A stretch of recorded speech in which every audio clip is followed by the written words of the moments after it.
Towards the net, blocked down in front, rebound, scores!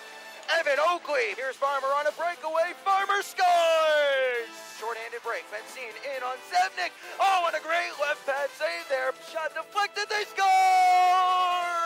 Collins stops short-handed! You're listening to Wildcats Hockey, presented by Armored Roofing on the Wildcats Broadcast Network. Our regulation loss saw the Wildcats' hopes of a South Division title dashed last night here at the NYTEX Center in North Richland Hills. Tonight, in Game 60 of the 2014-15 regular season, there is still plenty to play for the Wichita Falls Wildcats. Hello, everybody, and welcome to the broadcast. Ben Horner with you here on FastHockey.com and the Wildcats Broadcast Network. Thrilled to be bringing you what is sure to be a great edition of Wildcats Hockey, presented by Armored Roofing. Tonight is the final game of the 2014-15 regular season here in the North American Hockey League, and as we enter the final days of this campaign, the Wildcats are still in a fight for one of those first-round byes in the South Division playoffs. The Wildcats entering tonight's contest with a record of 39-15-5. They are 16-9-4 as the away team and 36-14-5 in the South Division. Their opponents tonight, the Brahmas, can lock up the South Division title with just 1 point here this evening. They are 39-12-8, 25-3-1 here at the NYTEX Center in North Richland Hills. Talk about a home ice advantage for the Brahmas, and are 37-10-8 in the South Division. They currently sit in first place in the South, 3 points ahead of the Wildcats, who cannot catch the Brahmas no matter what happens here tonight. Topeka, with 2 games remaining, sits 4 points back of the Brahmas for first place and 1 point back of the Wildcats in second spot. The Wildcats losing 5-4 last night. Could have been the end of the line for them as they fought for the first round bye in the South Division. However, the Wildcats got a lot of help from the Topeka Roadrunners and the Wenatchee Wild, so to speak, as the Wild came up with a big 3-1 win at home over the Roadrunners, meaning that the Wildcats still hold on to the second spot in the South Division standings entering the final days of this season. So what do the Wildcats need to do to clinch a bye in the first round? Well, they don't need to win here tonight, but it certainly would make things a lot easier and a lot less stressful over the next 2 evenings, as Topeka and Wenatchee will play tonight at 9 p.m. Central Time and tomorrow evening at 7 p.m. Central Time. With a win, the Wildcats would only need Topeka to drop 1 more point out of an available 4. If the Wildcats get at least 1 point tonight, they'll need Topeka to drop 2 points out of their final 4. And if the Wildcats lose in regulation this evening, they will not be officially eliminated from contention for a first round bye, but they would need Topeka to basically get swept over the final 2 games of their series against the Wenatchee Wild. And say what you want about the Wild, they're playing very well right now. Say what you want about Topeka on a little bit of a slump heading towards the Robertson Cup playoffs, but if you're thinking that the Roadrunners are going to go up and get swept for 3 games by the Wenatchee Wild, you and I need to have a conversation. Topeka, very strong, having a good road record as well to the Roadrunners, so you can be sure that it's going to be a dogfight up there in Wenatchee, and the Wildcats would be well served to pick up a couple of points here tonight over the Brahmas. And of course, we talked about last night's contest just a little bit. The Wildcats losing 5-4 in regulation, and part of the problem last night was even though the Wildcats raced out to a 1-0 lead, just 34 seconds into the game, Colin Staub picked up the goal that was his 25th on the year. But from there, the Wildcats found themselves playing catch-up. They gave up 2 unanswered in the first period, and then an early goal just 40 seconds into the second period, and that put them behind the 8 ball. The Wildcats would claw into those 2-goal deficits not once, but twice and a third time, but they were never able to tie that contest up after falling behind 3-1, cutting it to 3-2, then 4-3, and then 5-4 with a goal by Sherazin in the closing stages of the third, but not enough to prevent the regulation loss. And part of the problem was goals against early in the period last night. Sebastian Vidmar, 40 seconds into the second period, making it 3-1. Then in the third period, Chad Gadarian, his first goal as a Brahma this season after he was acquired at the trade deadline from the Odessa Jackalopes. At 2:11 of the third, after the Wildcats had at least 2 opportunities to clear the defensive zone and try and send it down the ice. They weren't able to get it all the way out of the zone. They got caught in a change. They weren't able to handle a dump in from the blue line by Sturzinger, and at the end of the day, rather by Pat Egan, I should say, and at the end of the day, they were not able to keep the puck out of the back of their net as Shaw got caught flat-footed, was never able to get himself set after he tried to play the puck behind his net, and keep an eye on that this evening. Austin Shaw will get the call here again in net for the Wildcats, as you would expect. but he's had a little bit of trouble and some adventures playing the puck behind his own cage and off to the side over the last couple of games. Keep an eye on that here this evening. I talked to Wildcats head coach John LaFontaine before the game, as I always have an opportunity to do, and we'll hear his full thoughts in the first intermission. However, his key takeaway from last night's contest was, yes, they did some good things on the forecheck, but he was not happy with the defensive zone play. A few defensive lapses by the Wildcats yielded goals, and that's something that we talked about heading into this weekend series. These are two teams that are very opportunistic. Lone Star in particular, at one point last night, I glanced up at the scoreboard. They had 25 shots on goal and 5 goals. A 25% shooting percentage is virtually unheard of, although this is a Brahmas squad that has the highest shooting percentage in the league, 13.2% successful on all their shots on goal are the Brahmas, although the Wildcats not far behind, 12.2%, second best shooting percentage in the North American Hockey League this season. So what does that all add up to? Wildcats are going to have to lock down and play defensive hockey in their own zone first, and then, and only then, can they look to spring it going up the other way into the offensive zone. But we saw on Tuesday in the Wildcats 6-1 win over the Bulls that when the Wildcats play defense first, they don't sacrifice anything on offense, and they'll have to buy into that message once more here this evening and throughout the remainder of this season into the postseason if they're going to have any chance at making some noise in the Robertson Cup playoffs. The Wildcats have had no problem putting the puck in the net this year. 4.08 goals per game, first in the league. 241 goals is a new franchise record for this Wildcats team.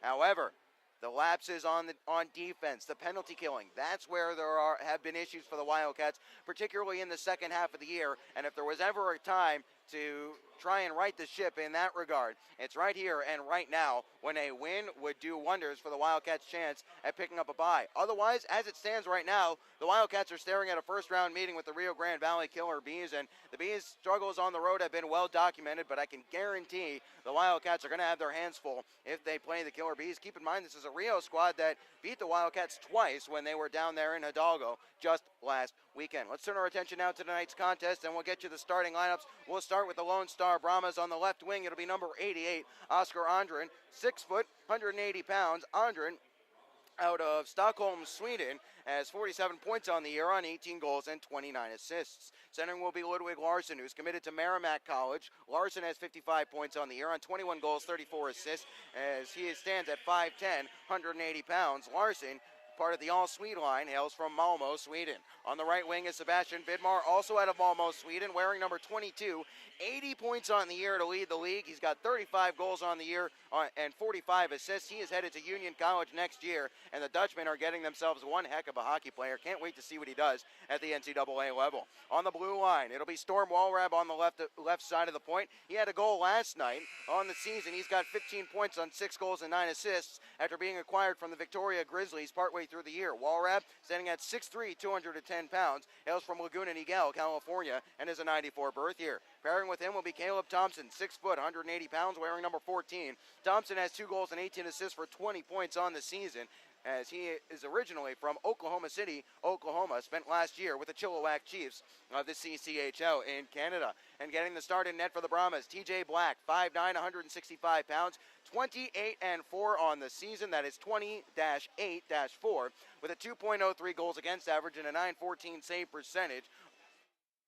TJ Black hails from Chicago, Illinois, and is a 95 birth year. Head coach of the Brahmas is Dan Wildfong, as the assistant coach is Jeff Potter. Now the starting lineup for your Wichita Falls Wildcats. Again, we start on the left wing, where it'll be number 18, Austin Bolio. The Alabama Huntsville commit has 55 points on the year on 22 goals and 23 assists. He stands at 5'9", 170 pounds, and hails from Coral Springs, Florida. Centering will be Colin Staub, who picked up points number 59 and 60 last night with a pair of tallies. He's now got 26 goals and 34 assists. Out of Colorado Springs, Colorado, Staub stands at 6'1", 195 pounds, and will head to the Air Force Academy next year. Nice little bit of a homecoming for Colin Staub. On the right wing will be Nikita Litviak. Litviak had an assist last night, gives him 34 points on the year on 13 goals and 21 assists. He stands at 6'1", 190 pounds, and hails from Moscow, Russia. As the 95 birth year, is eligible for one more year in junior hockey. On the blue line for the Wildcats, it'll be Matt Cook on the left side, 6'1", 195. The Air Force Academy commit has 51 points on the year to lead all-in-all defensemen on 7 goals and 44 assists in 59 games played. Cook will be looking to take off an unfortunate bounce that saw him score an own goal last night, as that was the fourth goal of the game. He'll be looking to shank that off here this evening. Pairing with him will be Jake Townsend, 6 foot, 180 pounds, out of Highlands Ranch, Colorado. Townsend has 41 points on the year, on 14 goals and 27 assists, and 59 games played. He said to me back around December that he wanted to play all 60 this year. Looks like he's going to do that, as he'll get the start here this evening. And in net, Austin Shaw, 6'4", 205 pounds, out of Highlands Ranch, Colorado. Shaw, a Princeton commit for next season, is 26, 8, and 3 with a 2.90 goals against average and a 902 save percentage. Head coach of the Wildcats is John LaFontaine in his first season. Assistant coach is Chris Saransky in his second campaign in Wichita Falls. Tonight's referees, Tim Farrell is the ref, calling the penalties with the orange stripes on his sleeves. Furman South and Rocco Stakoviak are the linesmen, patrolling the blue lines and the end lines, giving you the offsides and icings. That'll do it for the starting lineups, brought to you by Pelican's Restaurant, located at 2301 Midwestern Parkway, across from Midwestern State University. Pelican's Restaurant offers Texoma, the choicest beef, freshest fish, and the area's best wine list. Next time you're in the Falls, be sure to stop by and see our friends at Pelican's Restaurant for fine dining and a family atmosphere. That'll do it for us here on the pregame show. We'll step aside. When we come back, we'll have the opening face-off between your Wildcats and the Lone Star Brahmas, as this final regular season edition of Wildcats Hockey, presented by Armored Roofing, is coming your way on the other side of the break here on FastHockey.com and the Wildcats Broadcast Network.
You from the NITEX Center in North Richland Hills, where the ice is down, the lights are up, and we are just about set for Wildcats hockey presented by Armored Roofing.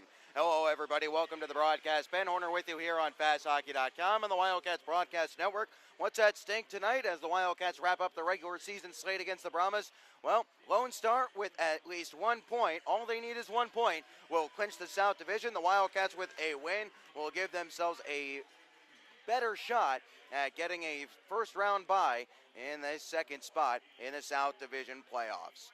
Wildcats will be skating from left to right across your screen. That is Q2P across your keyboard, wearing their road black sweaters. Coming back the other way will be the Brahmas in their home whites with the purple shoulder plating. Right to left across your screen, P2Q across your keyboard, etc., etc. As the Wildcats will be looking to not only get the first goal, but they'll be looking to get the first goal and hold the lead. They did not do that last night as Colin Staub scored on the first shift of the game, first shot of the game actually, 34 seconds in. Not the first time we've seen the Wildcats do that against the Brahmas. Think Austin Bolio, 15 seconds in on January the 31st. However, the Wildcats, as we covered in the pregame, were unable to hold on to that lead. If you're just joining us, the Wildcats starters, Bolio on the left wing, he's got 55 points on the year. Staub will center, he's got 60 points on the year. And Litviak on the right side, he's got 34 points on 13 goals and 21 assists. As Matt Cook and Jake Townsend will be the defenseman, and Austin Shaw gets the start in net for the Wildcats. Quick note on Colin Staub and his 60 points. He became the first Wildcat skater to reach that mark since 2009-2010, when Brian Sheehan posted 29 goals and 31 assists for the Wildcats that season. Moving through our pregame ceremonies here in the North Richland Hills, looks like we are set to go as get us underway is Tim Farrell, tonight's referee. Furman South, Rocco Stakoviak are the linesmen. Getting the start for the Brahmas is the all-Swede line, Oscar Andrin, Ludwig Larson, and Sebastian Vidmar, with Storm Walrab and Caleb Thompson on the blue line, and TJ Black in net. A little bit surprised that Black got the call here tonight, but over the season, it's been a fairly even split, so I guess perhaps my surprise was misdirected. Anyway, Staub set to take the faceoff against Ludwig Larson, and the puck is down. We are underway in the final game of the 2014-15 regular season as Bolio takes a loose disc and slaps it all the way around the boards. To the far side it runs. Staub tries to get there in front of Vidmar. They'll dig for it, as trying to work it loose is Staub and Litviak in there as well. Litviak had it, lost it, bouncing puck along the far side half wall as it's chopped but not cleared. Cook, now Townsend towards the net, off the body of Walrab and goes wide. Walrab took it away from Bolio, but Litviak tried to take it away from him. Litviak upended there. Nice sweep check there by Matt Cook on Sebastian Vidmar. But here's Larson now gaining the zone for the Brahmas. Larson towards the net and a sharp glove save early from Austin Shaw. We'll get our first whistle of the night with just 37 seconds gone. 0-0 score here. First shot on goal goes to the Brahmas. Ben Horner with you on FastHockey.com and the Wildcats Broadcast Network, as the faceoff will be placed to the right of Austin Shaw following that shot by Andrin. Reminder, this period brought to you by American Classified. Clean win in the draw for the Brahmas towards the net, and Shaw will cover up again. Sanderson letting the shot go, and keep an eye on the faceoff dot here this evening. The Wildcats had some trouble in the draw last night, and it actually burned them a couple of times. Weren't able to get clears. Prolonged pressure from the Brahmas is not something that you can really allow them and expect to be successful too often anyway. Here's A.J. Vanderbeek, thought about going to the point for Sanderson, instead goes back down the wall. Squirts free out to the point, it comes for Sanderson again, who swings this one down behind the cage. Stanley beats Chernyuk to it. Here is Stanley on the far side wall. Stanley swings it back towards the corner for Vanderbeek, who's walled off there by Azanaro. Azanaro has it in his skates, kicks it up the wall wanting Sherazin, as Sherazin will float this one into the neutral zone. Chernyuk sleeps at this one, now toe picks. Farmer comes along to help out and plays it towards the cage of Black. Black thought about covering, instead left it for Steen as moving this one up the ice. Here's Hunter Stanley. Stanley on the left wing wall, gains the red line and plays in deep. As an arrow, toe picks as he punched it away. He'll have to get back into play. He's favoring his left elbow there, or his left arm. We'll keep an eye on that one here. No, behind the net, here is Vanderbeek fighting through the check of Knight. Vanderbeek back down towards the corner, centering there. Oh my goodness. Centering pass bounced off somebody in front. Shaw was quick to react, and he juggled and held on as Austin Azanaro went down awkwardly, comes back to the bench favoring that left wing. 18:26 remaining in the first, and if the Wildcats are going to lose a defenseman already, this night just got a little bit longer. We'll keep an eye on that and see whether he might get his next shift. As off the face-off, the Wildcats force this one into the neutral zone. Rims and runs all the way up to the high glass there behind the cage of Shaw. First to collect it here is Tommy Apap behind his goaltender's net. Apap, now Cam Knight. Knight, now Albrecht. Albrecht spins this one up the near side wall. Will it be icing here? No, they'll wave it off as Lazarus gives pursuit. Throws Solovyev hard into the wall. Nice crunch there by the Syosset native, but Solovyev takes it right back as he sidesteps a forechecking Apap. Apap and Albrecht can't win this puck back. Baum hustling over to the far side corner to meet it there as he jabbed it down low, and Albrecht has it. Here's Albrecht. Shakes this one back down towards the corner where Apap waits behind the net. Apap lets it run for Lazarus to the right wing side. Here is Lazarus now. Swift back towards the corner for Albrecht. Albrecht tries to switch it back down low as well. Now here's Knight on his backhand towards the net. Apap punched it down, but wasn't able to direct it on cage. Baum was trying to glove this one down on a clearing attempt. It bounds into the Brahmas bench area, so we'll get a neutralized faceoff. 17:32 remaining in the first period as the Wildcats and Brahmas are scoreless here. I would say, as I always do, first goal so important. The Wildcats, when scoring first, are 31-5-1, but 2 of those 5 regulation losses are now against the Brahmas after last night in that game back here on January the 30th. Here is Matt Cook, sweeping this one up the ice. Glove down here by Oakley. Oakley can't hit a teammate with his pass. That was Alex Falconer. Couple of lineup changes from last night we'll alert you to in a second as Oakley gains the zone along the right wing wall. Gets around Walrav. Here's Oakley, stuffing towards the middle there. Left at the side of the net. Subri all around the boards, back up to the point. Here is Townsend, tries to go back down the wall. Escape to the neutral zone as the Wildcats will tag up on a delayed offside. Oakley tags up. Falconer pours back into the offensive zone on the forecheck as we played 3 minutes here in North Richland Hills. 0-0 the score.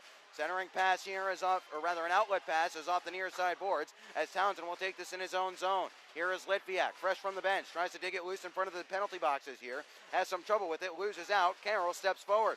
Litviak now down to the ice. Will play this back towards his own defensive zone as Shaw will leave it there for Matt Cook. Here is Matt Cook.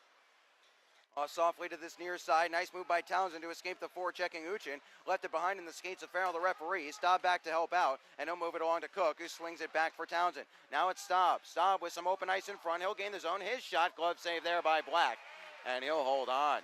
16:22 remaining in a scoreless first period here in North Richland Hills. Ben Horner with you, coming to you live from the NYTEC Center. And I mentioned a couple of lineup changes for the Wildcats. Well, there's one personnel change. Alex Falconer in for Max Reisinger, straight swap there. However, Yeager and Oakley have traded spots, so Yeager now skating on the right wing with Farmer in the middle and Sherzan on the left.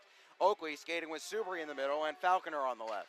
Clean win by Farmer. Here's Knight at the point. His shot, wide of the cage, wanted a deflection, none was there. Farmer behind the cage now. Now it's Sherzan in the right wing corner. Hard pass, here's Baum at the point. His shot blocked there. Chips it back down to the half wall. Here's Farmer, hard through the middle of the ice. Blocked there by Steen. As coming up with it, here's Roman Uchin.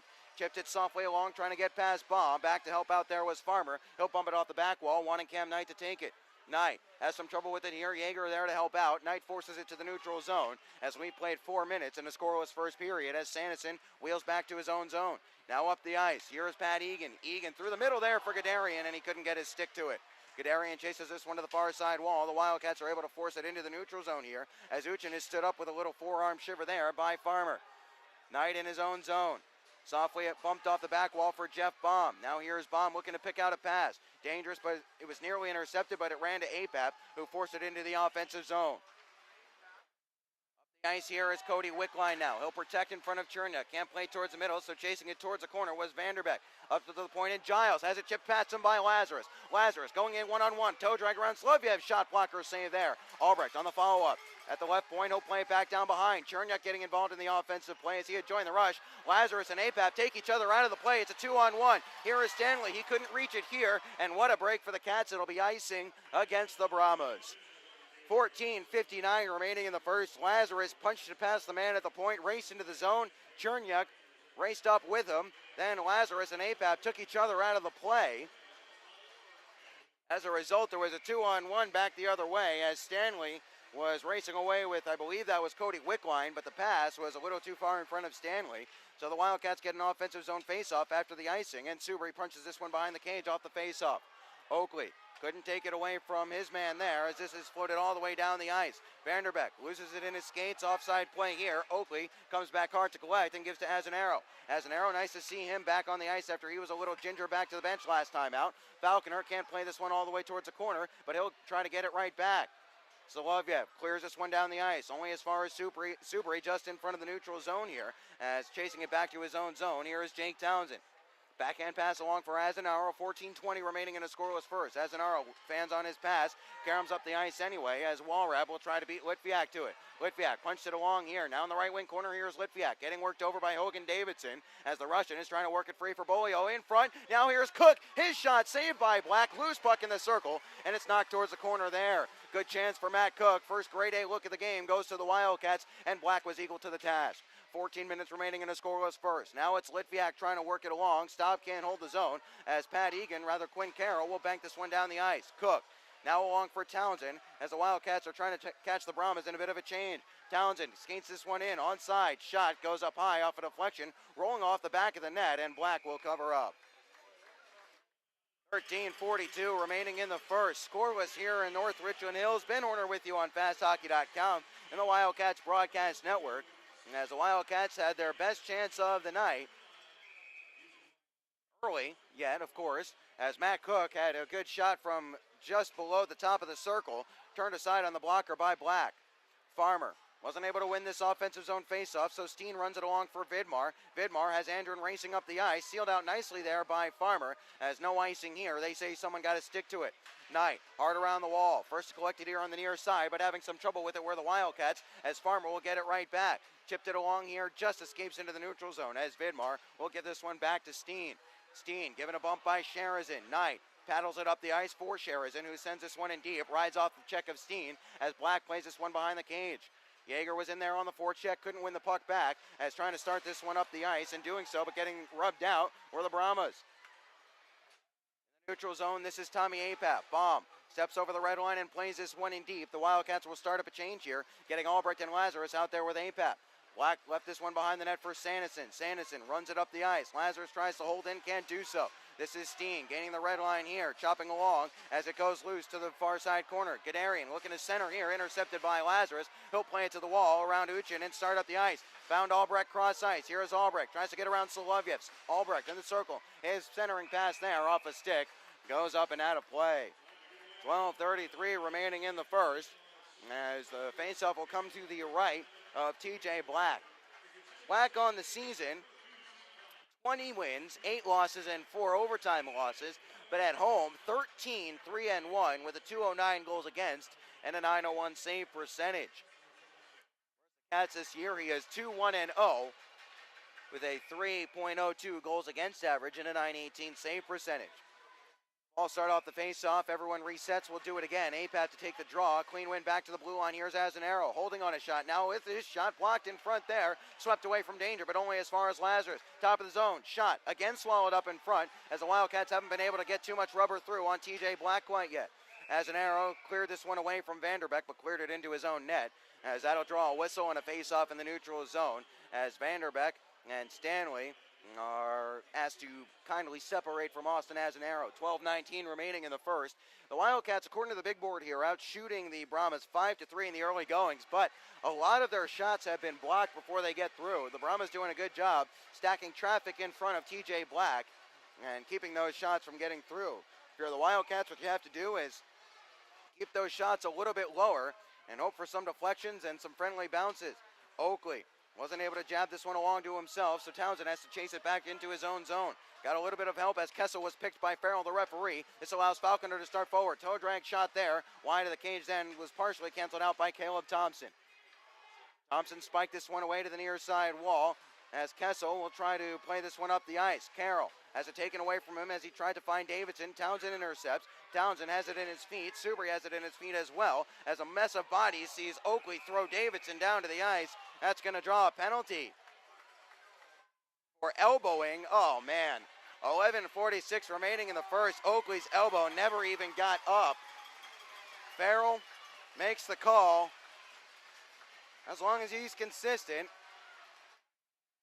Anyway, the Wildcats, who have had well-documented struggles against the Brahmas on the penalty kill this year, take the first penalty of the game, and they'll be on the Gilmore's Collision Center penalty kill. Cats just 12 for 22 on the PK against the Brahmas this season. Here is Solovyev, including just a 2 for 3 effort last night, as this is along the half wall and up to the point for Vidmar. His pass split everybody and goes into the neutral zone, as that'll run a few seconds off the clock. Bolio on the forecheck, instead it's up the ice for Vidmar. Bolio on the back check, lifted his stick, that allowed Staub to swat this one all the way down. 11-18 remaining in the first. Scoreless thus far, but the Brahmas are on the power play for the next 90 seconds. As starting it along, here's Larson through the middle. Here's Larson with some speed. Now Vidmar, top of the left circle. Drop pass for Sanderson. Sanderson shakes past Sherazin now. Here's Sanderson, left wing circle. At the wall, he's put under pressure, and Townsend takes the puck and sends it all the way down. Black skates along his goal line here and leaves this one for Caleb Thompson with 1:05 remaining in the elbowing call to Evan Oakley. Line. Swoops back to collect instead. Thompson comes through the middle of the ice, but has it swatted away from him. Farmer on a loose puck, turns it back down farther away from the defensive zone of the Cats, as Sherazin wasn't able to pick Thompson's pocket shorthanded. Here is Thompson now skating to the blue line and playing this one off the high glass. First to it behind there is Townsend. His hard dump around and tries to clear, but he fanned on it. Now it's Vanderbeck. Drop pass for Walrab at the point. Here's Walrab. Now a drop pass high slot. Thompson shot, rather Vanderbeck a shot, and that was saved by Shaw. Can't clear. This is Cook, tied up, and he'll float this one all the way down the ice after working his stick free. Nice play by the Cats' best defenseman. Townsend and Matt Cook combining to clear that puck effortlessly. 20 seconds remaining in the penalty to Oakley. 10:05 remaining in the scoreless first period. Here is Caleb Thompson, slowly up the ice through the middle hill skate. Gets to the red line here, plays this wide of the cage of Shaw, who will help it on its way to the glass. Egan under pressure here from Apap. Apap trying to kick it free and clear, not able to do so quite yet. They scrum for it along the near side half wall. Squirted free, Chernyuk, the first to it here, as they'll play it along to the far side half wall. Yeager can't clear, back to 5-on-5 though, as holding in are the Brahmas. There's Walrab, spun it along for Pat Egan. His shot blocked there by Chernyuk and goes to the corner, fed towards the middle there, and just eludes the reach of everybody, including Walrab at the point. Wildcats will try to get on a change here. They'll have to do so quickly as Walrab sends this one right back in. Falconer couldn't get it past Gadarian across the way. Getting some help from Subri though, as the Wildcats will try to clear this one out for the first time since killing that penalty. And we'll get a whistle here as this one is under the body of Gadarian, as that'll bring us into immediate timeout. 9:16 remaining in the first. 0-0 the score here. The Wildcats have killed off the first penalty of the game, which was an elbowing to Evan Oakley at 8:14 of the first. So the Wildcats, whose penalty kill entering the game was just 78.4%, 182 for 232, now 183 for 233. You have to remember about the Wildcats penalty kill this year, as we're in immediate timeout in a scoreless first period in North Richland Hills. They were actually middle of the pack to the top half through the first half of the year. Until December 20th, the Wildcats were 83 for 99 on the PK. Since then, they are 99 for 133. However, we should mention the Cats' PK has been getting better over the last couple of months, and even over the last 6 games, even better. 26 for 28 on the Gilmore's Collision Center penalty kill over the last 6 games of the Wildcats. Neutral zone face-off will be upcoming here after Gadarian covered the puck in the offensive zone. Staub to take the draw, going against Ludwig Larson.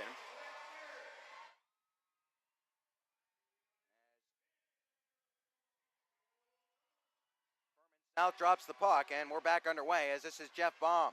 Baum fishes it along, wanting Bolio, a little too far for him. As an arrow, punches this one along, and that'll be a hand pass as Staub kicked at it in the neutral zone and was the first to touch. 9:07 remaining in the first. Since it occurred in the neutral zone, the faceoff will be in the neutral zone. This time coming to the near side wall. The Wildcats dressed in black, skating from left to right. The Brahmas dressed in white, skating from right to left across your screen. Wasn't able to charge the loose puck down off the faceoff. Here's Shaw, leaving it here for Matt Cook. Cook hard around Bolio, wasn't able to skip it past. Now back towards the net, deflected and goes up high and gets the glass. Townsend punches it away from the side of the net as Cook will move it along for Litviak.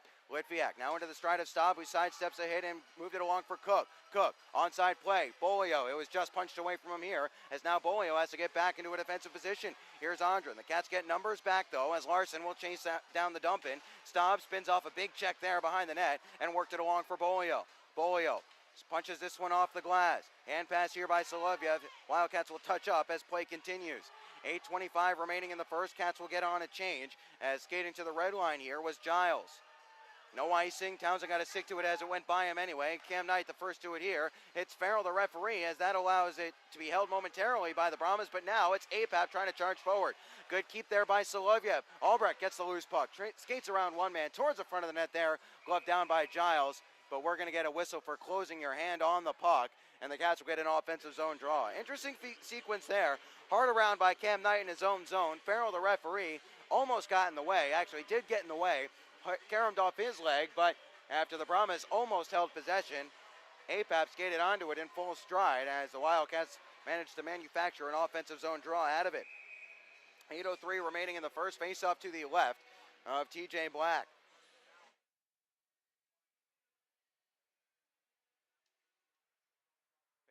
win here for the Brahmas in their offensive zone, as this is Caleb Thompson back behind his own net. Thompson dusting it off here, waiting to start the breakout as Albrecht decides to go in hard on the forecheck here. Thompson will finally step out from behind the cage and charge down the ice. Here comes Thompson, punched away from him, back to the neutral zone. It squirts as Walrab will look to play a hard around. Slapped it all the way around the kick point there. It squirts loose to Albrecht here. Albrecht kicked it along as APAP plays this one down the ice. Lazarus looking to step onto a bouncing puck, almost did so here as he put Vanderbeck under a mess of pressure, as Walrab will gain the red line once more and play hard in again. Sheridan now plays back behind the cage of Shaw. Knight will reverse directions away from Cody Wickline and now look to start up the ice. Here is Cam Knight cutting from left to right, now back through the middle, getting Sheridan. Here's Sheridan, settles, loses out, now it's Knight. Knight toe drag there and he left it behind as he tried to get around Storm Walrab. Would have had some room in front. 7:08 remaining in the first.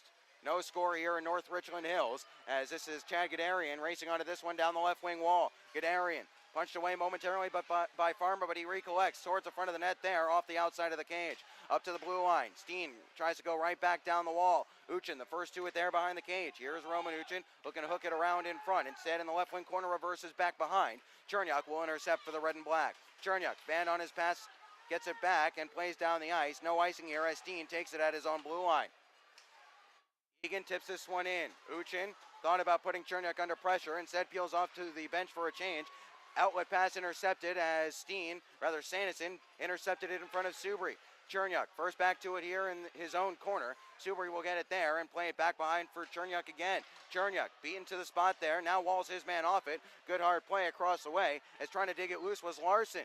Hooked back down low for Steen. Steen, now Giles, top of the left wing circle. Shot, blockered away there, it was blocked away there, not blockered away, as the Wildcats clear it off the glass. 6 minutes remaining here in the first. No score yet as Giles plays this one hard in, as the Brahmas are starting to warm to the task in the offensive zone here. The Wildcats have to break this spell of pressure up. This might do it. Here's Oakley chasing this one down. Now cutting towards the net, scores! Oh my word, what a goal! Evan Oakley picks up his 13th of the year. Chased down a loose puck. At the bottom of the circle, he cut towards the front of the net and roosted over TJ Black's right shoulder. The Cats strike first with 5:49 remaining in the opening frame, and it's 1-0.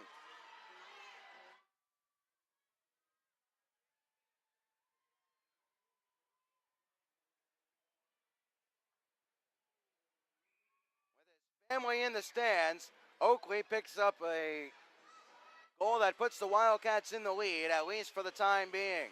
13th of the year for Oakley as the Brahmas come right back in. That came right as the Brahmas were really starting to ramp up the pressure, and the Wildcats needed something to disrupt it, and they got exactly that. Delayed offside here forces the Brahmas to clear the zone as Colin Staub tries to spin away from a forechecking Kessel. Staub now has a step on Kessel, shanks around one man. Nice move by Staub into the zone come the Wildcats. Here's Litviak. Now Staub towards the front of the net there. His pass was intercepted from Litviak. Now it's Carroll. Nice play by Townsend to punch it away and start up the ice once more. Left it behind though. Bolio and Staub trying to dig it free from some skates. The Brahmas do it in the end as it's back on the stick of Walrab. Here is Walrab. Gets around Litviak and gains the zone. Here's Walrab once more. Pushes it to the wall and tries to go in after it. Townsend hacking and harrying him all the way, as in the left wing corner of the Brahmas. This is Tommy Apap giving it to Matt Cook, giving it along for Albrecht. Now it's Litviak. Pushes it farther down the wall as Apap gets it away from Davidson. Here's Apap, and a good recovery play there by Hogan Davidson to fish it free from Tommy Apap. Albrecht working on the forecheck here. Took it away from Stanley as a loose puck is in the skates of Apap, but he wasn't able to pull it free. This is Caleb Thompson caroming towards the front of the net here. Loose puck as Wickline finally forced it free. Stanley stood up there by Cam Knight. Trying to chase this one down was Baum. Swung at the puck and missed as Stanley tries to pick this one up from Wickline. Wickline walking out of the corner here towards the front of the net there. Lost out on it as Baum moved it along for Albrecht to slap off the boards and down the ice. 4:15 remaining in the first. Evan Oakley's goal has given the Wildcats the first goal of the game and a 1-0 lead. They had a 1-0 lead last night. Let's see if they can take this lead into the first intermission here. Almost turned over on a good strong forecheck, but coming up the ice anyway. Here's Vanderbeck. Now it's Gadarian towards the net. Saved there by Shaw, as that one handcuffed him a little bit, but he was able to hold on.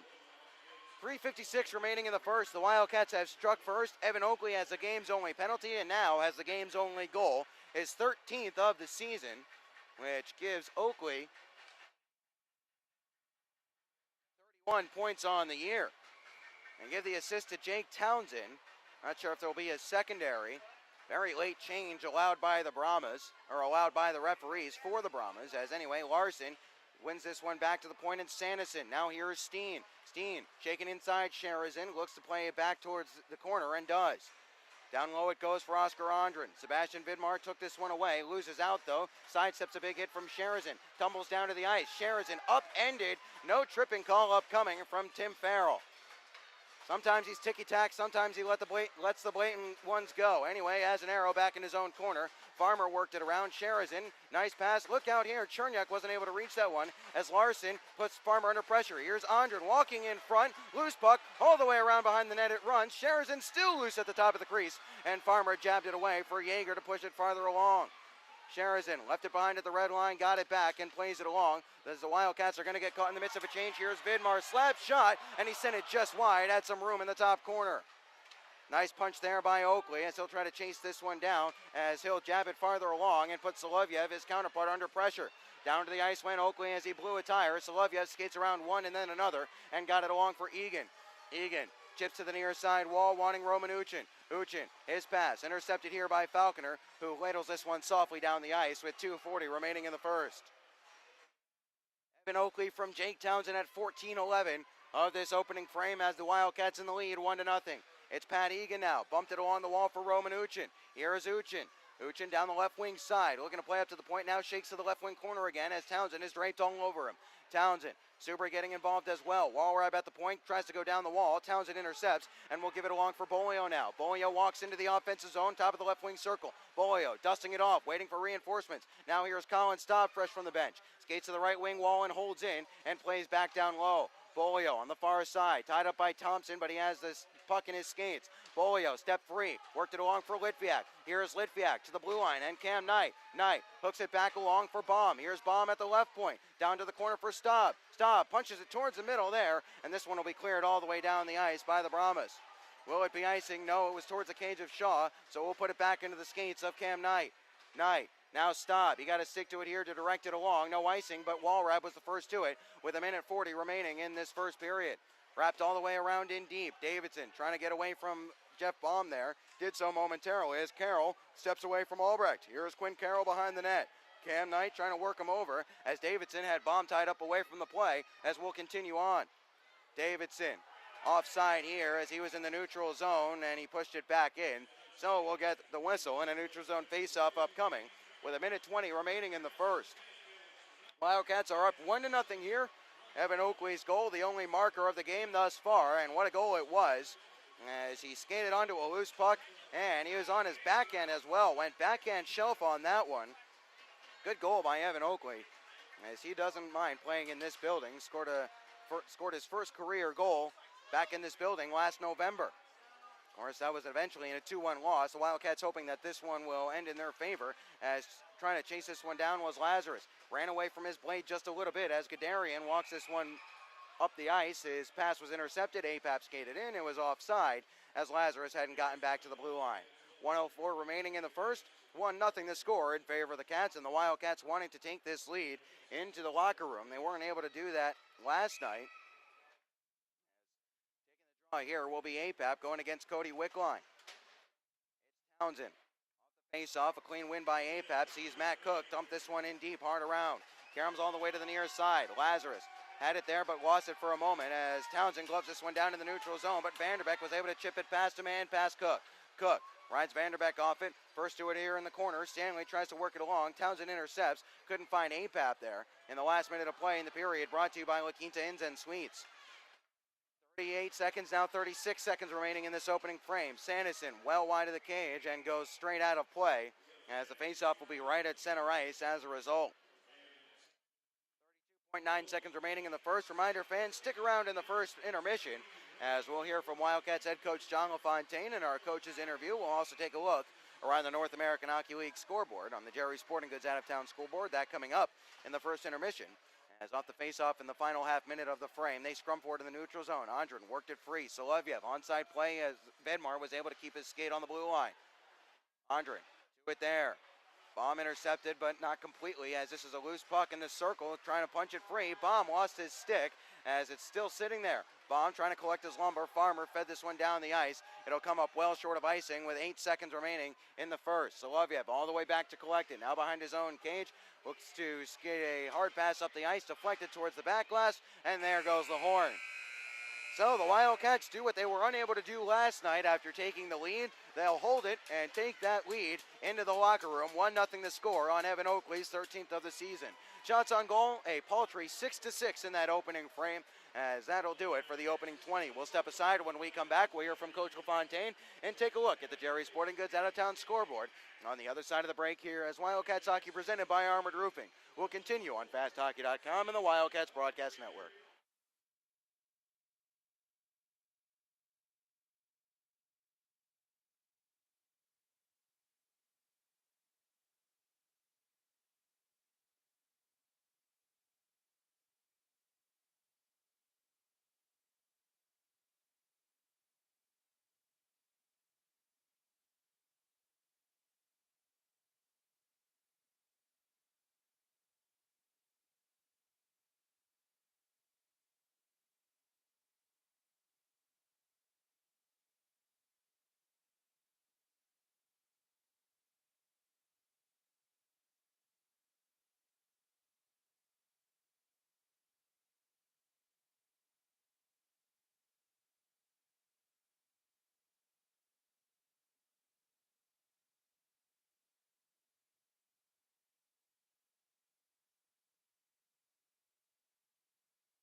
back at the NYTEX Center in North Richland Hills. Ben Horner with you here on FastHockey.com and the Wildcats Broadcast Network. Cats hold a slim 1-0 lead at the end of 20 minutes of play. Evan Oakley's goal at 14:11 of the first. The only marker of the period, the only assist thus far, given to Jake Townsend. He swatted it all the way down the ice. As the Cats were desperately trying to relieve some pressure, Oakley raced onto it and from the bottom of the circle picked it up. It was on end, and I think that's what really helped him. And I also said at the time that it was a backhand effort. It was not. Oakley a left-handed shot. So my apologies for the confusion there. Either way, still an absolute snipe by Evan Oakley to throw it under the bar. I think he put it into the top shelf cleanly over the short side shoulder of TJ Black as he cut towards the front of the net. Beautiful goal by Evan Oakley. He's got the offensive skills when he combines that with a physical presence, utilizing his 6', 205-pound frame. He is a force to be reckoned with as he started to find his stride a little bit here in the second half of the season and at least over the last month or so. Without any further ado, though, we're going to hear from Wildcats head coach John LaFontaine, who was fairly pragmatic in his assessment of last night's game and also of the Wildcats' chances of getting that second round bye. He knows they need help, he knows they can do it, and he knows a win here would really help their cause. Can they get it? Well, we'll find that out in 40 minutes, but for now, here's Coach LaFontaine from earlier today. Ben Horner here with you Wildcats fans, and joining me now is Wildcats head coach John LaFontaine. We're getting ready for game number 60. My, how the season has flown by, John, and the Wildcats certainly hoping that there's going to be about another 6 weeks in their season after this weekend with the playoffs on deck. But for now, they're focused on closing out with a win over their rival Lone Star Brahmas after a 5-4 loss last night in what was one of the more entertaining games we've seen all year from an objective standpoint. Good hockey, both teams playing well. But at the end of the day, the Wildcats came up on the short end of that scoreline. John, what was your overall takeaway from last night's action? Playoff game, playoff environment, and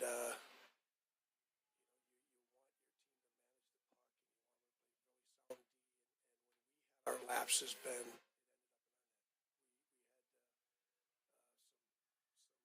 mental lapses. We didn't turn the puck over a lot per se, but defensively we got some guys around the net that we didn't pick up. Their shots that got through found their way for a rebound or a tip in. And,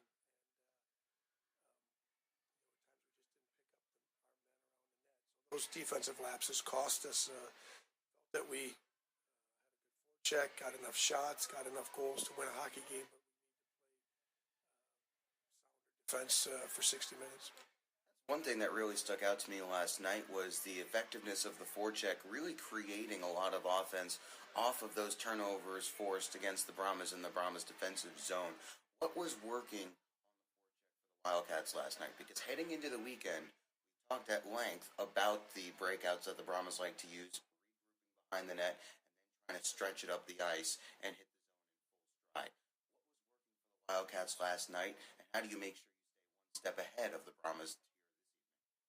Well, our goal was to not let them set. Ben was to get on their D. Their offense starts with their D making the stretch, and then they get their speed going and to get those chip pucks into the offensive zone.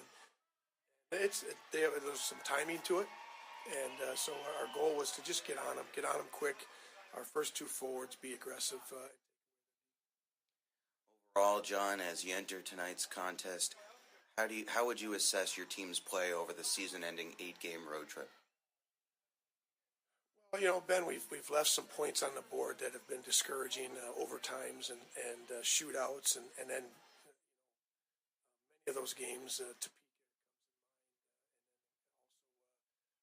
Rio, where we had the leads late and couldn't finish them off in regulation, so we didn't even have to go to overtime. So. Just our third periods and finishing games and it comes back to being a defensive team, being able to defend better. John, as we enter this final day of the season, or final day of the season for the Wildcats anyway, a couple of games still to play on Sunday afternoon and evening. There's so many different things that could happen. The Wildcats could finish in second, they could finish in third. We just don't know, and we likely won't until Sunday. How do you go about managing your team's expectations and making sure that they stay in the moment here for today's contest? I don't don't see that as a problem, Ben. I think our guys know that they knew coming in that we can take care of our own destiny, and then last night kind of hurt that a little bit. We just have to go get the job done in a hostile environment, and we got to play strong road hockey, and did a lot of good things last night. We limited our turnovers a lot better than we had in the past. Yeah. We were better through the mid zone. We were better forward checking.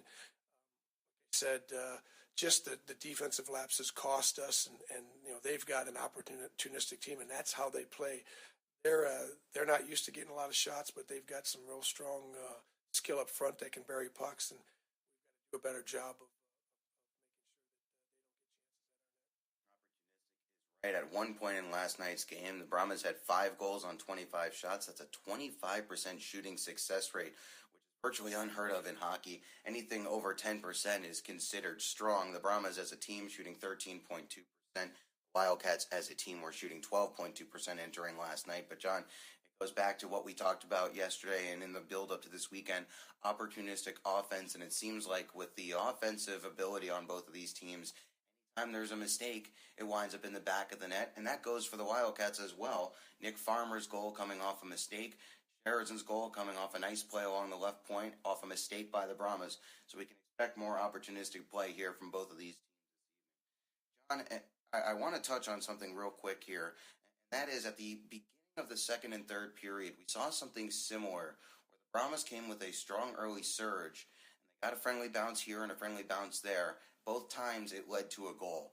How do you go about making sure, or trying to ensure, that you don't fall behind by 2 goals at the outset of those 2 periods? Because that's really what seemed to take a lot of wind out of the sails of the Wildcats last night. Well, one was off of a power play. They had a power play to start the second period, and the power play ends. We're still in our zone. We get our man out of the box. We funnel in.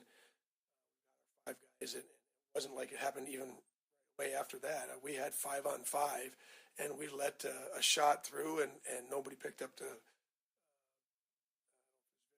Larson going to the back door, and he's getting a tap in rebound goal, which we can't have. And we work on that. We talk about it. We hold each other accountable to identify who our man is, and we just didn't have our head on a swivel and let guys lose for too easy of a goal there. And the third period was somewhat similar. Puck comes out in our zone. Guys go for a line change. We don't get back in time. They wrap it in, dump it in. They get to it first and just do it right to the net. We had coverage, but it got there just a little bit late. Actually, Shaw was behind the net, tried to stop the wrap, didn't get it, and then set. So discouraging both of them because it gave them two goal leads both times. That's how they play, and they're very opportunistic. They get a chance, they get it to the net, and we're defending our net front in the center of the ice better. Certainly both teams played in a fashion that was expected of them in last night's contest. John, thanks for joining us here. We'll let you get out of here and prepare for tonight's game. We'll step aside. When we come back, we'll take a swing around the league and the Jerry Sporting Goods out-of-town scoreboard as Wildcats hockey presented by Armored Roofing will continue just after this.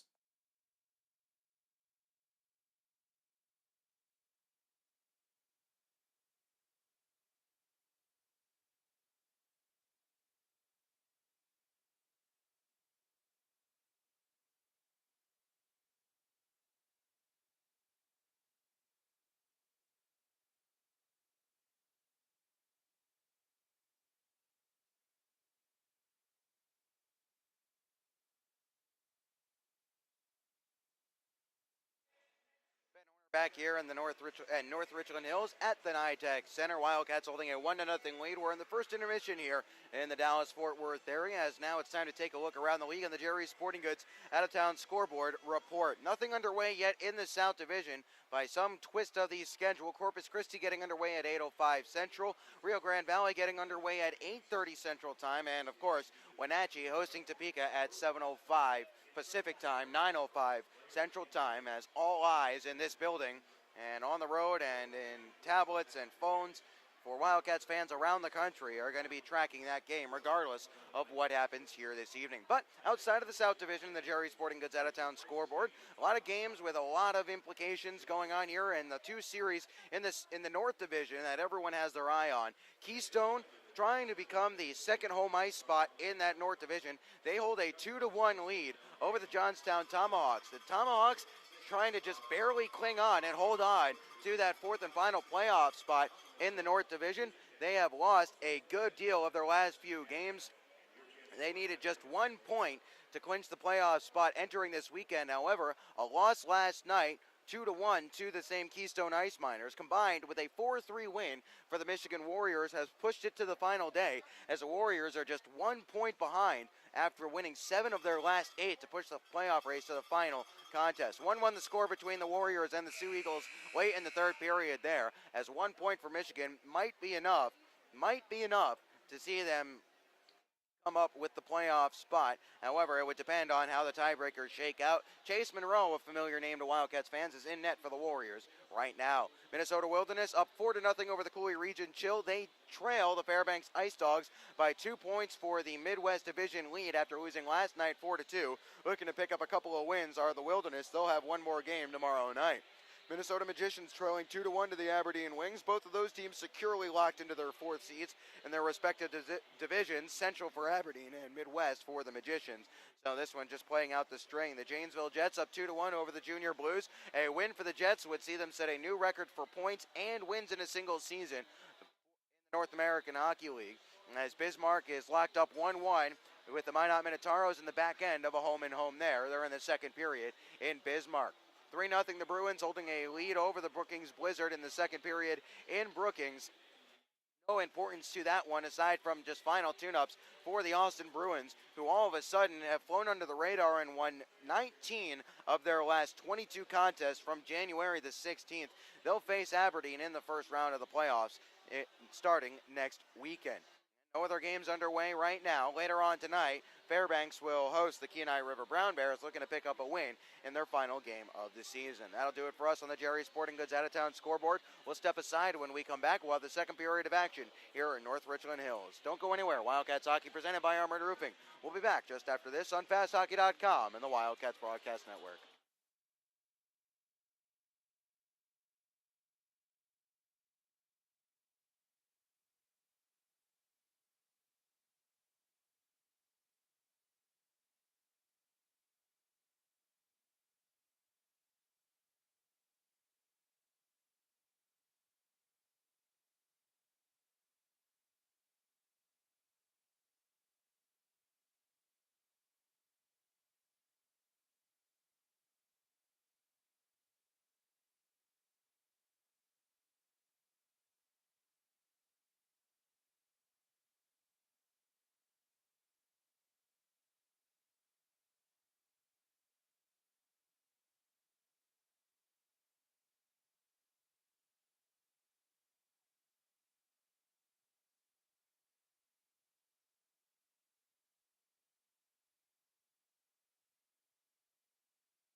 Seconds away from the second period here in North Richland Hills. The Wildcats holding a 1-0 lead over the Lone Star Brahmas at the end of 20 minutes of play. Evan Oakley gets the goal, his 13th of the year and 31st point overall. As the teams will change ends, Austin Shaw now in the cage to our right. As the Cats skate right to left across your screen and P to Q across your keyboard. Coming back the other way are the Brahmas, TJ Black in the net to our left. As the Brahmas skate left to right and Q to P across our keyboard. No carryover power plays or penalties to speak of out of that first period. So we'll get it going at 5-on-5. Bolio, Staub, Litviak, Cam Knight, and Matt Cook out there to start things off for the Wildcats. For the time being anyway. Vanderbeck, Wickline, and Hunter Stanley along with Steen and Sanderson for the Brahmas. As Furman South, the linesman, will bring everybody together as we will get back to play in just a second here as the puck is down and the second period is a go. Brought to you by American Classified as off the faceoff, Staub can't fight his stick free as this is played in deep here by Stanley. Matt Cook first to collect it behind the net. Cook is back there. We'll see if this combination of Cook and Cam Knight is reunited here, or whether this was just at the outset as Knight walks this one in, gains his own. His shot is steered wide there by TJ Black. Trying to hold in along this near side wall, and doing so was Baum. He'll float this one to the far side right wing corner as he'll get back with his defensive partner Cam Knight. So that Cook and Knight pairing at the beginning of the second was just a measure of protection at the outside of the period. Here is Steen trying to walk this one in, is forced wide by Litviak and plays this one in deep on his back end as Knight wraps this one hard off the glass in his own defensive zone. Bolio, his pass was intercepted as he tried to go for Staub. Staub banks it up the wall, wanting Litviak towards the cage of Black, who will stick this one along into the stride of Ludwig Larson. Larson back behind the net for Steen as we played a minute here in the second period in North Richland Hills. Cook is back into his own end to collect it here as Farmer, Sherazin, and Yeager spill over the bench boards. Cook will slow things up, and now his pass to the middle of the ice. Did it go wide of the cage? It did. No icing here as getting the benefit of the doubt there was Alexei Solovyev as Sherazin was right there with him.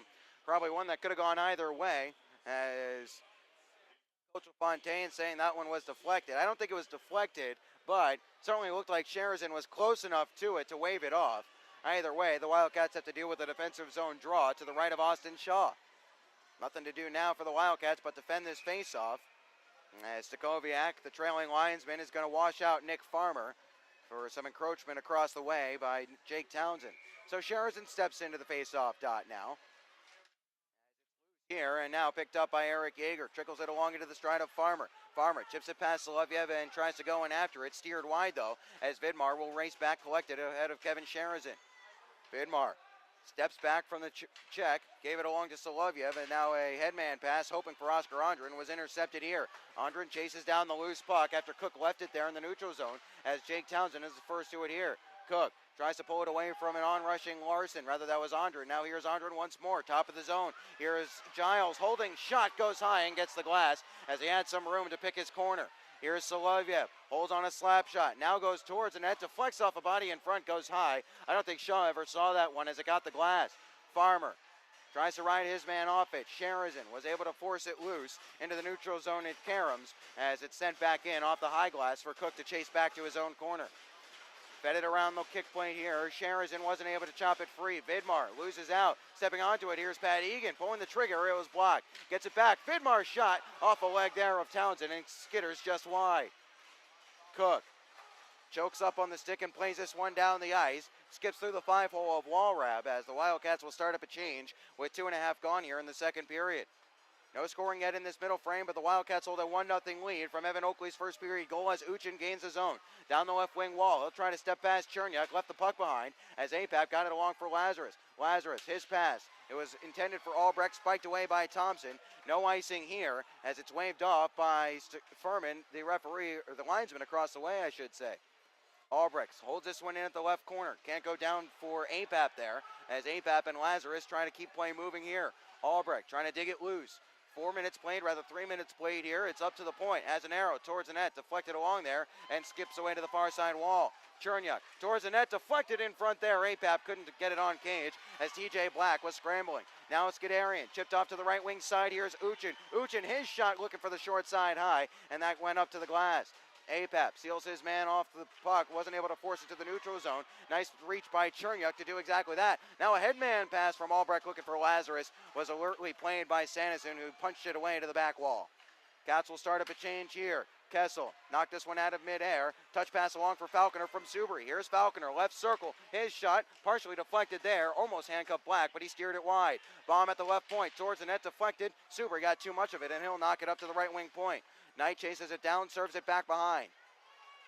First to it here for the Brahmas was Johan Steen. Baum and Oakley try to hold in. They do so. Now here's Subri in the right circle. Subri, backhander, wasn't able to get enough contact on it to get it on net. Black steered it wide. Steen will take this one in the right side corner as he'll give it up the ice for Kessel. Kessel, one man back. Shot easily steered wide there by Shaw. To the far side it runs for Baum. He'll play this one down the ice. It will not go for icing here as Steen takes it just inside his own blue line. Steen with it once more. Now it's Wickline at the right wing circle. Drop pass. Egan tries to go back towards the net. Stanley now, rather, it was forced behind as Wickline played it along to Vanderbeck. Vanderbeck back down towards the corner for Wickline. Wickline leaves it there for Stanley in the left wing side for the Brahmas. Vanderbeck with it once more. The Colorado College commit trying to spin away from Baum in the corner. Nice play by Baum as Litviak will touch it loose. Wanted Bolio. Bolio skates around Soloviev but loses the puck as Staub curls back into his own end to give back to Baum as the Cats try to start the breakout once more. Here is Staub. He'll skate to the red line, now into the offensive zone left wing wall. Puts on the brakes, curls away from the check, and plays it down behind as Giles is run off it there by Litviak. Bolio wanted to go up to the blue line. It was intercepted by Vanderbeck. 5 minutes played in the second period. Vanderbeck hard around the glass there. Behind it, the net it goes, and Karam's off to the far side half wall. Litviak blocked it there as the shot was towards the net from Giles. As getting it back here are the Brahmas. Here's Vanderbeck looking to play this one all the way through the middle there, looking for Stanley, and it got all the way to the near side corner. Stanley worked over there by Azanaro. Azanaro can't hook his stick free as Vanderbeck has this one in the near side corner. Right wing side of the Brahmas here in the offensive zone as we played 5.5 here in this second period. Wildcats are able to force this one into the neutral zone. As a mess of bodies in a black sweater, we're finally able to force that one out of the defensive end. Here's Azanaro. Headman pass onto the stick of Sherazin. As Yeager was diving back and Sherazin just got blown up by Thompson well after the whistle. Sherazin having a word with Farrell, who doesn't look like he's going to make the call, telling the Wildcats to get away is Farrell. That was a late hit by Thompson. Maybe you give him the benefit of the doubt because the whistle happened so soon before the hit, but I think that's a clean late hit, a clear late hit, I should say, on Sherazin, and Farrell missed that call. Anyway, neutral zone faceoff here. I also think Yeager got back to the blue line, but that's another matter as Townsend tries to gain the zone here. Farmer sends it around behind. Sherazin won't be able to reach this one all the way up to the point for Cook. He'll play this one back wide of the cage. Down low it goes as Farmer serves it right back around the boards. 14 minutes remaining in this second period. Headman pass. Here is Vidmar. He had a step, but he miscontrolled. Cook almost put it into his own net for the second time in as many games as Yeager plays this one off the boards. Wall wrap. Couldn't handle cleanly. Now it's Sherazin at the right wing circle. His shot off a leg and went wide as Caleb Thompson got a body in front to send it wide of the cage of Black. This is Larson. Plays it off the glass. Farmer can't hold his own. Toe picks and put it onto the stick of Farmer as he was trying to play it along. Vidmar's pass was wide of the cage of Shaw. Larson, the first to it here, taken off it easily there by Townsend. Lazarus, nice play to step around one man, and he'll get it up the ice for Albrecht. Albrecht steps inside Thompson's hit in place to the right wing corner as Lazarus will go to battle there with Steen. 13-15 remaining in the second. Cats still holding a 1-0 lead on Evan Oakley's first period goal at 14-11. Apap trying to work a turnover here on the back check. Instead, Vidmar steps free. Here is Vidmar now. Pass through the middle. Gadarian shot, save, and held by Shaw. He took a little peek behind him, but we get the whistle from Farrell. 13:05 remaining in the second period. Good pace to this one. Still a cagey affair here at the NITEC Center. Shots on goal 2-2 in this second period. As that's a bit of a departure from the Wildcats' trends this year, as they average almost 35 shots on goal per game. However, not so much for the Brahmas, who put up about 26 per game and hold their opponents to about 20. Oakley softly back behind for Cam Knight off a face-off win for the Wildcats in the defensive zone. Knight, his pass off the wall was intended for Falconer. Instead, it banked away and went to Johan Steen. Steen will take this one back behind, almost turned it over there, but collecting here in the near side wall were the Brahmas. Gadarian Tries to work this one loose as the Wildcats start the forecheck up as Falconer gets involved there down low with Subri. Subri and Falconer trying to dig it loose on the near side half wall. Bob thought about stepping down as well. Couldn't pull it free though as it squirts loose, and Gadarian picks this one up. Gadarian galloping forward here over the red line into the offensive zone. Here's Gadarian, his shot canceled out there. The one-time jackalope chases it to the back wall. Couldn't find Uchin with it. Falconer will try to sweep this one down the ice, and will do so. Will it be icing? No, it'll roll up short as Sanderson is back to collect as the Cats are changing. 12:15 remaining in the second. Here's Uchin, onside play. Centering feed is off the skate of Baum as Quinn Carroll will shuffle it around behind the back wall. Litviak digs at it there.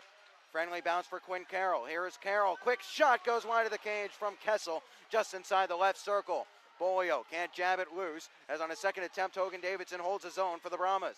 Kessel shrugs off Collins' stop, goes in after it there as Quinn Carroll is behind the net, getting rubbed out there by Jeff Baum.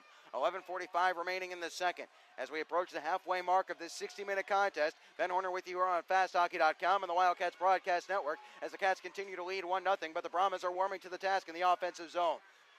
Bolio, still the Wildcats can't relieve the pressure. Still it's Quinn Carroll below the goal line. Staub took it away from him, now Baum, as Baum will look to play this softly off the glass. Finally the Cats are able to force it to the neutral zone, only as far as the offensive blue line as Soloviev goes back up the ice. Bolio couldn't find a teammate with it here, offside as Wickline and Davidson weren't able to get into the offensive zone on the same page. 11:17 remaining in the second, we get a whistle, and a neutral zone faceoff will be upcoming here as Bolio and Davidson exchanging pleasantries on their way to the bench. Bolio not a fighter, Davidson not much of a fighter realistically, but certainly an agitator, likes to fight, isn't very successful at it all the time. That would be a fight that would be a little interesting to see. Bolio and Davidson, probably the most even match in terms of size. Anyway, enough about future pugilistic challenges. This is onto the stick of Vanderbeck. His shot blocked. Rebound. Hook still loose. They score. Vanderbeck following up on the shot from Cody Wickline. It's 1-1 with 10:57 remaining in the second. It had been coming. The Brahmas had developed a long spell of pressure in the offensive zone, and the Cats are burned here.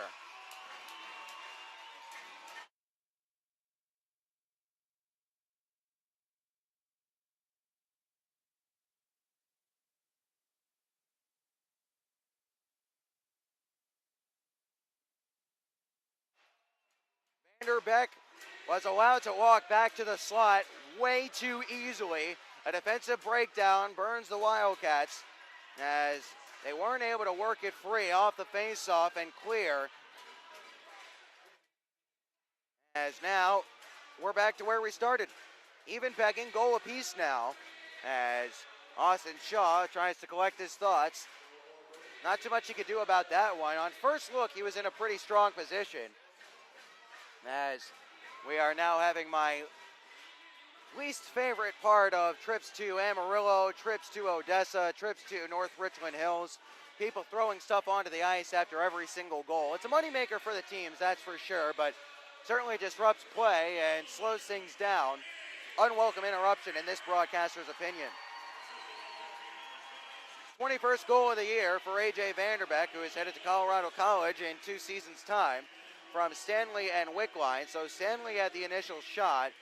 The rebound was spilled to Vanderbeck, who had ghosted into in between the hash marks as no one picked him up or tied up his stick. Cook floats this one into the stride of APAP. Here comes APAP now. Drop pass for Lazarus as Lazarus goes back to the corner for APAP. Tries to stash out in front for Albrecht there. Jabbed away as trying to dig it loose now behind the net is Lazarus. Swept away from Albrecht. Outlet pass intercepted here by Jake Townsend as Vanderbeck was stepping away as this is Albrecht playing this one in deep. Allrap plays this one away from Hunter Stanley as Stanley will play this one high up into the air. Townsend gloved it down, puts it right back into the play, moves it to Albrecht here. Albrecht plays this one wide of the cage. APAP in after it there, puts Walrab under pressure. Kicked away from APAP by Walrab as the Wildcats aren't able to hold the zone.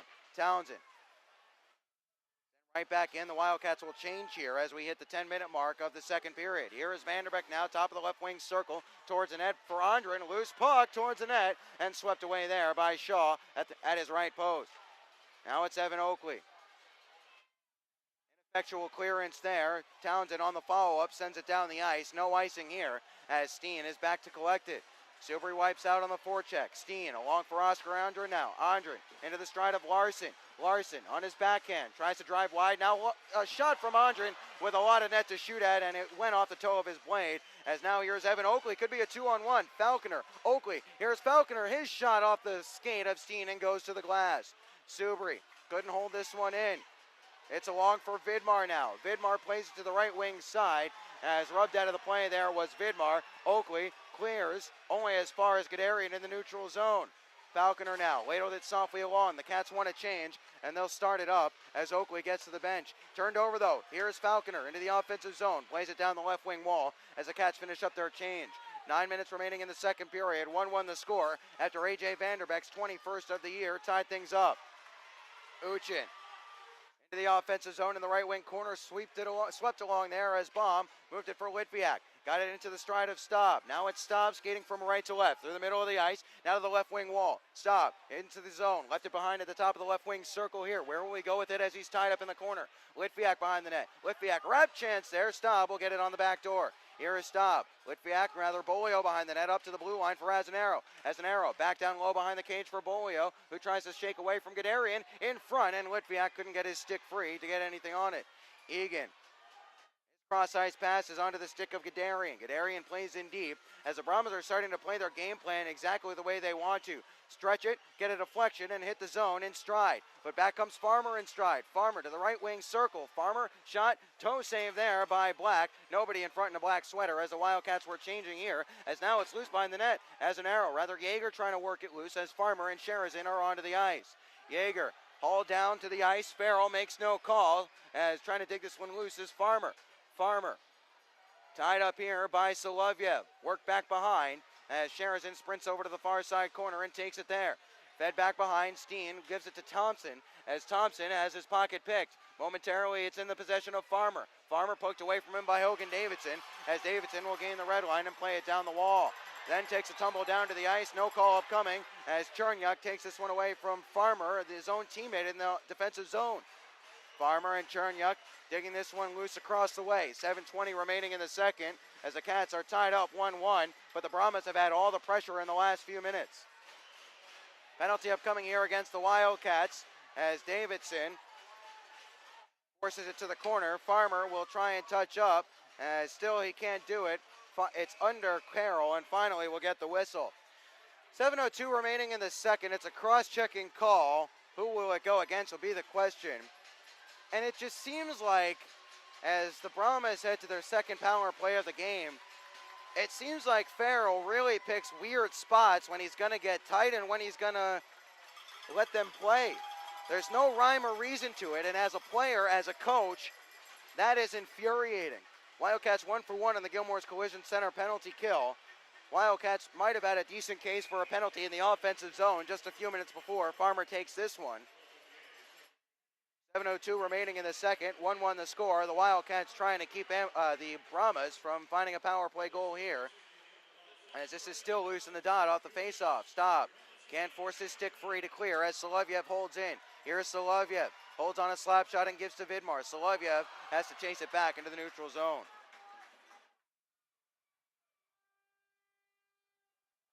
Black leaves this one along for Alexei Solovyev. Brahmas power play on the season.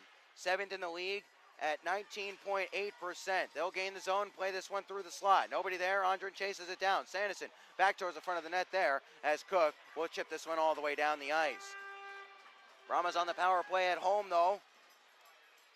22.7%, 32 for 131.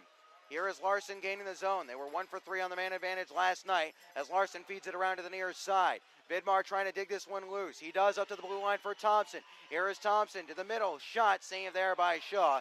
He'll take that all day long with 1:03 remaining in the penalty to Nick Farmer and 6:04 remaining in the second period as the ice has started to tilt down towards the cage of Austin Shaw. Shots on goal 5-3 in this second period, but the zone time in this second is probably skewed heavily in favor of the Brahmas. For now, though, the Wildcats are holding on. Here is Chernyuk, can't clear it out.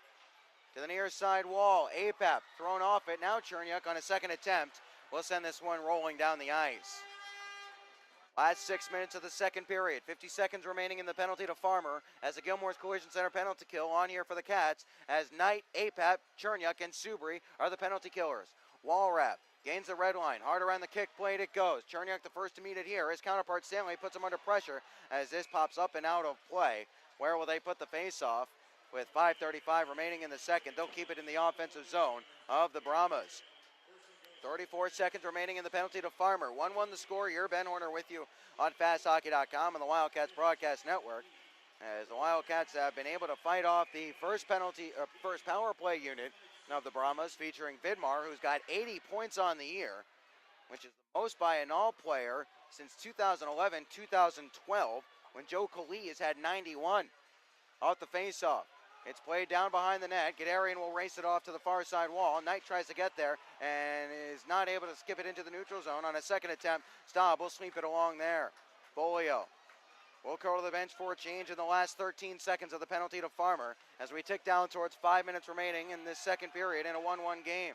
Guderian gets a stick to this one and races after it. Cook, the first to it here, punches it along, wanting Townsend. Instead, it's Uchin in front there, intercepted by Townsend. Back to 5-on-5 play. Here is Caleb Thompson down the right wing wall and into the corner he'll go, getting worked over there by Townsend. Uchin, it went under his stick as Farmer clears, but Egan gloves it down to keep play alive for the Brahmas. A lot of that here in this second period for the Wildcats as now Townsend has his pocket picked on a clearing attempt. Up to the blue line. Here is Walrab holding on a slap shot. Now given to Guderian. Now Walrab one. Timer goes up high. Gets the glass. Rebound picked up by Falconer. Falconer off the glass. Can't clear. Walrab took it away, but Farmer gave him a bump and got it to the neutral zone. Again, hard around the glass. Shaw watches it go there. Andren left it along there for Larson. Larson back for Oscar Andren. Andren up to the blue line now. This is Sanderson back for Larson. Larson to the middle of the zone. Now it's Steen at the right point. Now it's Sanderson. Reminder, this is a 5-on-5 play. Need away there by Townsend on a shot from the blue line by Steen. Now it's Larson. His shot blocked. Townsend looks for Falconer as Falconer will play this softly along for Apap. Apap jabbed it along there. The Wildcats trying to finish up a change here as Lazarus and Apap spill onto the bench for Subri and Falconer. Sanderson. Rather, this was Larson coming into the offensive zone. Cook took it away from him after he left it behind. He'll float this one high up into the air as Sanderson will chase it back into his own zone. 3:40 remaining in the second period. Forcing a turnover were the Wildcats. Here is Farmer lunging in front. Farmer in the right wing corner towards the middle, and Albrecht couldn't get a stick to it here. Now it's Vidmar wanting Kessel there. No icing as Kessel got a stick to it as Cam Knight races back and tries to take this one away from Kessel. Knight, now Farmer, now Knight as they'll dig for it in the corner as the two-a-side battle ensues. 3:15 remaining in the second. Kicked loose here by Quinn Carroll. Kessel has it, now Carroll has it again. Onto the stick of Farmer though as the Wildcats can't clear. Here is Giles, now Solovyev. He fanned on his one-timer there from the right point. Behind the net with it here is Quinn Carroll. Farmer can't dig it loose. Here is Carroll still digging for it in front off a skate of somebody in there in a black sweater as the Wildcats can't clear the zone. Davidson was able to fight Albrecht off the puck as now it works to the stick of Nick Farmer who will play this one off the glass. Force it into the neutral zone just barely as Davidson plays this hard back in.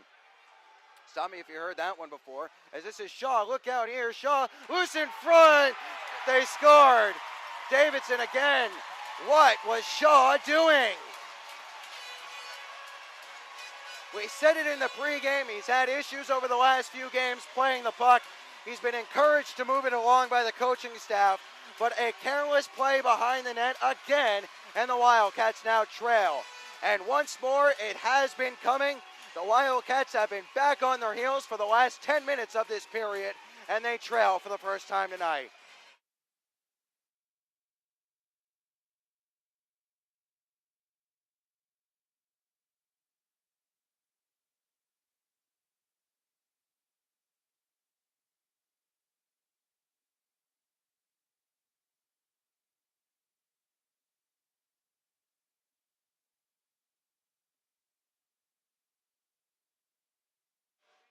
Logan Davidson has 4 goals on the year.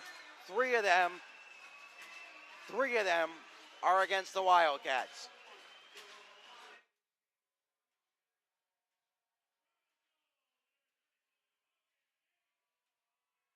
Second of the weekend for Davidson. As Shaw has to shake that one off.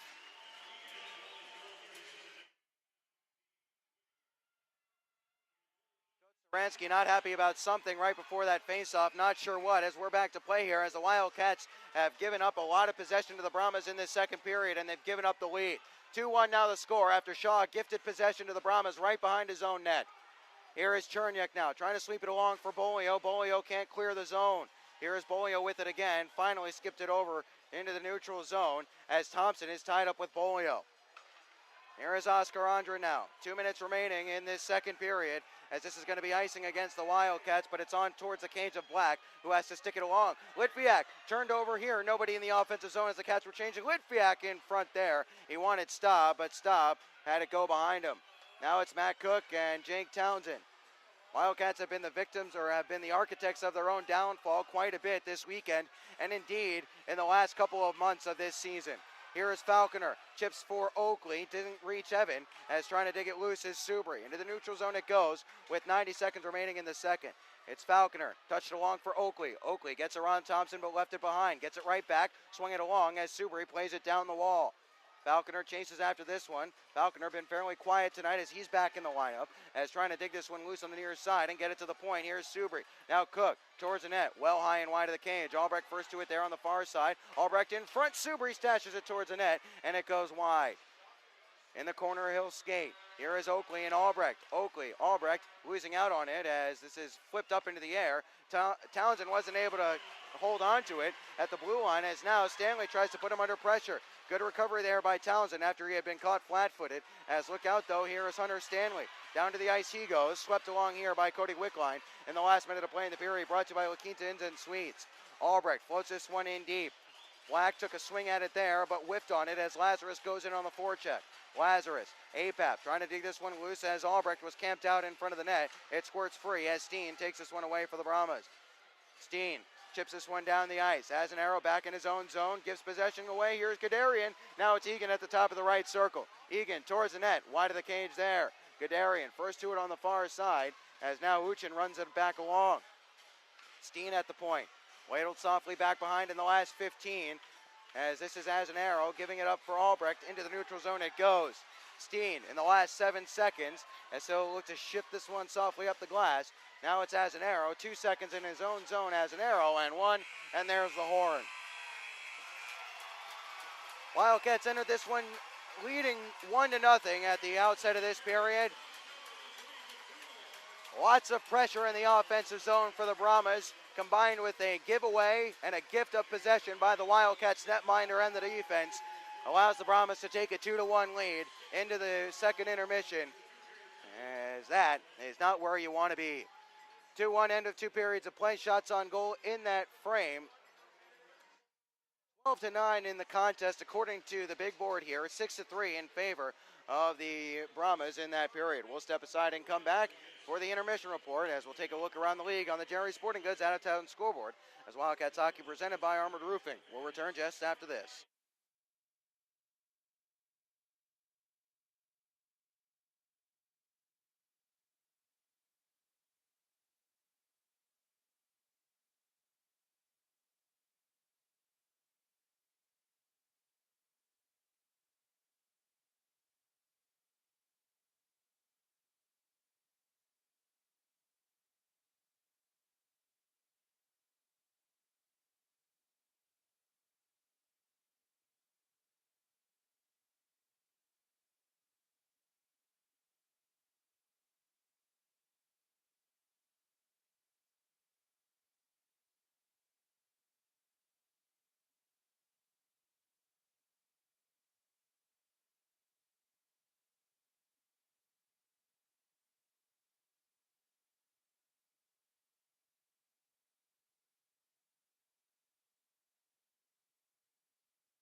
Of fortunes here back at the NITEC Center in North Richland Hills. After 20 minutes, it was 1-0 Wildcats. After 40 minutes, it's 2-1 Brahmas, and you can't say the lead is not deserved for Lone Star. Shots on goal in that frame were 6-3 in favor of the Brahmas, but that does not tell the whole story. They spent the majority of that offense of that second period either in the offensive zone or in the neutral zone, playing the puck hard back in deep. The Wildcats couldn't get it past center ice. They couldn't carry it past center ice. They were icing the puck. They weren't winning faceoffs in their defensive zone. And at the end of the day, that prolonged pressure forced the Wildcats into a couple of mistakes. First and foremost, Vanderbeck not getting locked up as he went to the net, following up a rebound. And the other, well, the less said about that, the better, although we'll leave it at this. Shaw turned it over behind his net for what seems like the second or third time in the last few games. They've got to clean that up. And it would have been okay, and I mentioned it, by the way, I mentioned it after the goal. The coaching staff of the Wildcats had placed a greater emphasis and had been working with both goaltenders, Shaw and Zevnik, on moving the puck and using the goaltenders as a weapon to keep the puck moving in the defensive zone. But you have to pick and choose your spots a little bit better. You could see what Shaw wanted to do. He was getting put under a lot of pressure. He was trying to move it quickly to keep the Brahmas from spilling in to the offensive zone and picking up the loose puck and putting the defenseman under pressure. But both defensemen were going back for the puck. At the end of the day, that saw two defensemen and Austin Shaw tangle each other up behind the net. It was fed towards the middle by Wickline, and Davidson, who always seems to save one for the games against the Wildcats, managed to put one in to make it 2-1 and a one-goal lead for the Brahmas, which is how last night's game ended. And without further ado, we'll bring you highlights from last night's contest as the Wildcats entered the game last night with hopes high for a South Division title, but those were dashed by the end of the evening. Games have brought us no closer to crowning a South Division champion. 2 games remaining, 2 points separating the top 3 teams. Who's going to take the division title? Who's going to get the second first round bye? We'll find out this weekend. Had some trouble with it there. He'll spin back, tries to go up the ice with it. Instead, it's spiked back in by the Brahmas. Here is Cam Knight to the near side now for Colin Staub. Trickled it along for Litviak. Litviak sidesteps a hit, gains his own. Here's Bolio at the circle in front. Colin Staub scores! Just 34 seconds in. The Wildcats take a 1-0 lead on Colin Staub's 25th of the year. Litviak sidestepped a hit, got the puck into the zone. Bolio spun it back for Staub, and Staub somehow got it under Kupski's pad. This is into the neutral zone by Litviak. No, on a second attempt, they weren't able to clear. Nice keep there by Giles at the point, as now this is Townsend waiting for Litviak to move it along here. Litviak having some trouble with it. Bolio is finally able to force it to the neutral zone. Here's Alexei Solovyev, hard around the glass. Awkward bounce in front. Loose puck there, and it's forced wide of the cage. Oh, my goodness. On the season, the Wildcats 78.6%. 11 for 19 on the PK against the Brahmas, as it's one back to the blue line. Here is Caleb Thompson. Gives to the corner. Wanting it back is Thompson. He'll get it. Held on a one-timer. Near side now Sanderson. Sanderson back to Thompson. Thompson holding. Slap pass. Blocked down only as far as Sanderson. He'll hold middle of the blue line. Sanderson towards the net. Scores. Might have been tipped in front. Shaw got caught deep in his crease. And just as we said, you can't take penalties. As an arrow takes a penalty, the Wildcats are burned. 10 minutes played in this first period. 1-1 the score. Colin Staub for the Wildcats.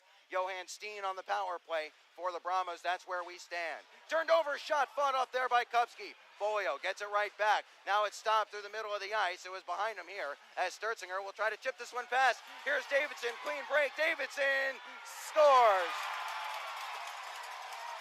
Of course, Hogan Davidson, his third of the year. He seems to always score against the Wildcats. Sanderson walking it along. Now here's Gadarian right circle. Back for Sanderson. Now here's Solovyev towards the net. Backdoor. Shaw makes the save. Loose puck. They can't clear. Townsend lunges for it. It's now Staub and Townsend rush away. 2-on-1 shorthanded. Here's Staub holding in front. Townsend sent it wide of the cage. Staub tries to stuff in front and can't do so. 40 seconds remaining in this first period. Here's Uchin walking in. Toe drag tries to get around Apap. Loose puck jabbed away from the doorstep. in front. Now it's Colin Staub. Now it's Staub racing away. Hooked. No call. Short-handed. Here's Staub. And Kupski makes a great save as Staub was hooked 3 different times. Line and Solovyev towards the net. Goes just wide of the cage. Here's Larson bouncing puck at the doorstep in front here. Here's Oscar Andrin looking to wrap it around. Instead behind the net. We're back to 5-on-5 play as Litviak is out of the box.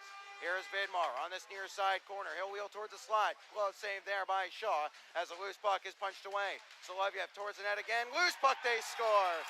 Vidmar. Shaw lost his goaltender's stick. Somehow, some way, Vidmar shook loose. And on the doorstep, on the back door, he makes it 3-1. Staub, Litviak, and Bolio remain on the ice as an arrow, and Chernyuk are the defensemen. And that's the pairing you're going to see most likely tomorrow night as well, as Kuzmeski, after his silly hit in the third period, this one towards the net, steered wide there by Kupski. Not just the automatic 1 game for the game misconduct. Chernyuk towards the net. Bolio chopped it along. Staub scores! 13:53 left to go in the second. Colin Staub, his second of the game, 26th of the year, and the Wildcats have life. They're down just 1. Wickline has Vanderbeck to his right. Drop pass, here's Vanderbeck. Walking in, here's Vanderbeck. Back for Wickline, and he'll take it to the corner. Wickline again. Vanderbeck again. Vanderbeck up to the blue line. Here's Walrap. Slap shot. Blocked in front. They scored. It caromed off the leg of Matt Cook and into the back of the net. Guy who has done so much, who has led this defensive core, looks shell-shocked there. Nothing Cook could do about it. Shaw made the save, and it caromed right to the leg of Cook and into the back of the net. To send Lazarus on his way, as now here's Albrecht. Albrecht trying to step through. Gave it to Lazarus. Lazarus has to chase it down. On the far side, Townsend, slap shot, fought off by Kupski, loose. Here's Lazarus in the circle. He'll spin and leave it there for Farmer. Farmer puts on the brakes, fed in front there, intercepted. Lazarus, now Farmer again, shot, scores! 4:18 remaining in the second. Farmer picks up the goal after Lazarus blocked it down on the clearing attempt. And the Wildcats are back within 1 again. Walrap plays in deep. Shaw leaves this puck behind his cage as both teams were changing. Shaw now moves this quickly along for Cam Knight. Knight had some trouble with it, but he got it to Lazarus. Lazarus wasn't able to clear the zone. Here's Egan, pass through the middle, punched away from Gadarian. Thompson now sends this one in deep. Shaw again puts the brakes on it. Here's Egan towards the net. They scored. Shaw got caught deep in his net. His pass didn't find a teammate. It's 5-3. Sherazin throws Walrab into the wards there, but it's picked up by Vanderbeck on the far side. Held in though by Matt Cook. Sherazin, high slot, scores! Sherazin with 3:23 remaining in the third. His 27th of the year, and the Wildcats are going to push this one to the end. They are within 1. Kupski never saw that one. Cook gave it along to Sherazin in the high slot, as that is point number 51 on the year for Cook. So everybody will overload net side. Apap, the top face-off man to take the draw to the right of Kupski.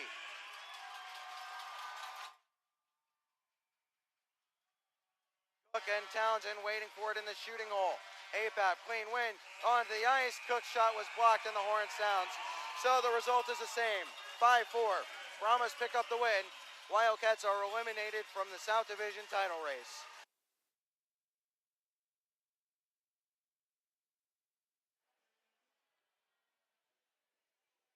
Eliminated from the South Division title race, but are still in the hunt for a first round bye in the Robertson Cup playoffs in the South Division. However, they're trailing 2-1, and if they don't get a win here tonight, it's going to make things very, very dicey into the season's final evening tonight and tomorrow afternoon, as there will be a lot of scoreboard watching. And like I said in the pregame, don't count on Topeka picking up 3 straight losses in regulation up there in Wenatchee. Anyway, that's a nice segue into the Jerry's Sporting Goods out-of-town scoreboard, and we start in the North Division where Johnstown has let it slip through their fingers. They entered the weekend needing just 1 point to to clinch the fourth and final playoff spot in the division.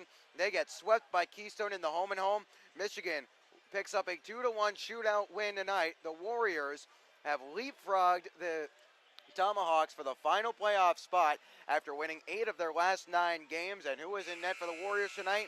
Well, it's Chase Monroe. So congratulations to Chase on that one. So everything locked up in the Central Division now. It'll be Janesville, Keystone in second, Sioux in third, and Michigan in fourth. So you might think that the Warriors might be lambs to the Jets' slaughter in the first round. Anyway, 5-1 Wilderness over the Cooley region. Chill. Aberdeen up 4-1 on the Minnesota Magicians. It was 2-1 at last check. They're in the third period there. 3-1. The Jets are holding the lead over the Springfield Junior Blues in the closing stages of the third period there in Springfield, Illinois. 2-2 the score between the Minot Minotauros and the Bismarck Bobcats. That's a playoff preview of the first round in the Central Division of the 2-3 matchup. Aberdeen will play Austin in the 1-4 matchup in that division. The aforementioned Austin Bruins are currently up 5-0 on the Brookings Blizzard. Around the South Division, Corpus Christi up 3-0 on Amarillo through the first period of play.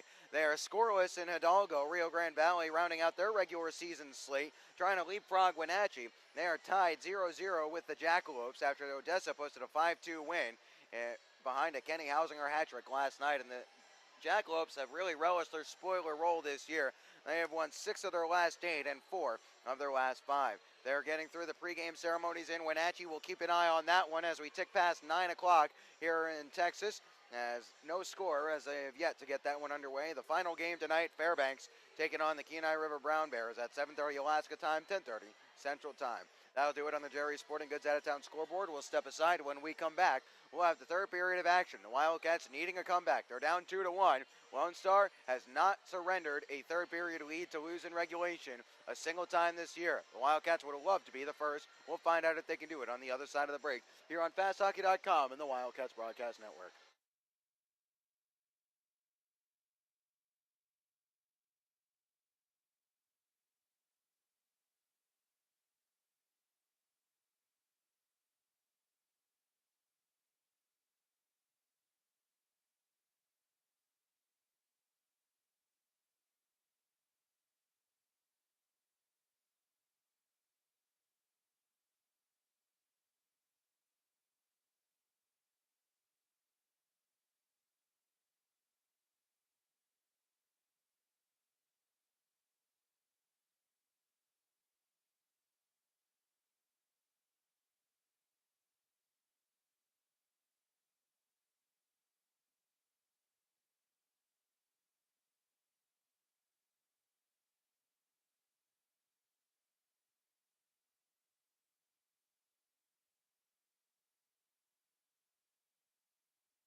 It's crunch time for the Wildcats. They trail 2-1 entering the third period in North Richland Hills at the NITEX Center to the Lone Star Brahmas. Evan Oakley, the only tally of the game for the Wildcats, who are moving left to right across your screen, and Q2P across your keyboard. Ben Horner with you here on FastHockey.com and the Wildcats Broadcast Network. Thanks for making us a part of your Saturday evening plans, and thanks for making us a part of your plans all regular season long. Lone Star 28-0-4 when leading after two. The Wildcats 2-11-1 when trailing after two.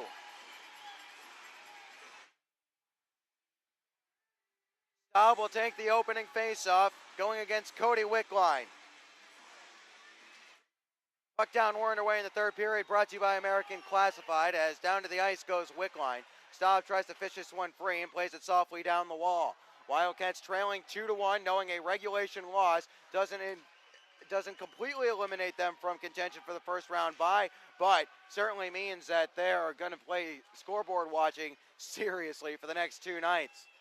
If the Wildcats lose in regulation, Topeka just has to get 2 points over their final two games to beat the Wildcats, as walking this one in was Litviak. It was intercepted. This is Litviak kicking it away, as the Wildcats will come to the bench for a change.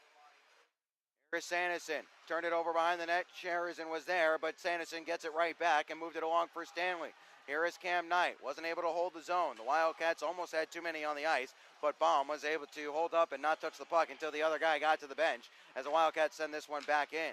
Farmer wasn't able to reach this one, as here's Vidmar. Chipped it across for Andren. Andren collects in his skates, cuts back around Townsend. Good stick there by Jake to force it onto the tape of Farmer. Now it's Farmer, bouncing it towards the cage there, wide by Black as he helped it along its way. Sheridan tries to dig it loose there. Jaeger haven't called his name too much tonight, as Jaeger can't win this battle. Townsend, hard around the boards there as the Wildcats are trying to spill back into the offensive zone off a change. Apap punched up to the point. Here is Matt Cook towards the net. Loose in front there, and Apap just had it go under his blade at the crucial moment. And we're going to get a penalty here, and it's going to be against the Brahmas. It'll be Alexei Solovyev getting 2 minutes behind the play. One will be the call. It'll be a slashing call against Solovyev. So that'll put the Wildcats to the power play for the first time tonight. They went 0 for 1 in the man advantage last night. On the year, they have the top unit in the league, 25.3%, but they have struggled against the Brahmas this season. Just 1 for 20 on the man advantage against Lone Star. Just 5% successful on the power play for a team that scores a power play goal every 4 opportunities. Back to collect here after an initial clearing attempt. Here's Apap. Apap and now Knight kicked it along. Here's Apap. Now Knight once more. Knight trailing play towards the net and a blocker save off the stick of Staub. Nice play there by Black, but it's Bolio in possession. Cross ice. Knight now at the right wing circle. Top of the zone here is Townsend. Townsend shakes it towards the right side. Now gives back to Bolio left circle. Bolio dusting it off. Gives to Townsend middle of the point. Shot towards the net. Blocked in front there as it was cut out and intercepted and sent down the ice by Storm Walrab. 45 seconds gone on the Wildcats' first power play attempt of the evening. 17:35 remaining in this third. Here is Lazarus looking to charge down the right wing wall. Cross ice pass, nice find for Farmer. Drop pass. Sheridan goes wide of the cage as he rippled the outside of the net with a big howitzer one-timer. In the right wing corner, it's Farmer trying to dig this one loose as Steen intercepts. Lazarus involved there as well. Farmer, Sheridan couldn't walk it towards the middle here as this is cleared all the way down. Nothing less than you'd expect from the Brahmas PK, which is third best in the league, 87.9% successful, and 19 for 20 against the Cats on the kill this year. Left behind here. Now Davidson charging up the ice short-handed. Has Cook back in front of him. Davidson will take to the left wing corner. Hit hard there and goes down to the ice, wanting to draw a call, and he did. Flop. Checking from behind the call, it'll go against Kevin Sheridan. Davidson flops, he dives, he buys the call. Farrison was buying what he was selling, so we'll skate 4-on-4. And not to insert too much personal opinion into it, but I think most people around hockey circles will tell you they have no time for someone like Hogan Davidson, who flops and dives and then won't even answer the bell.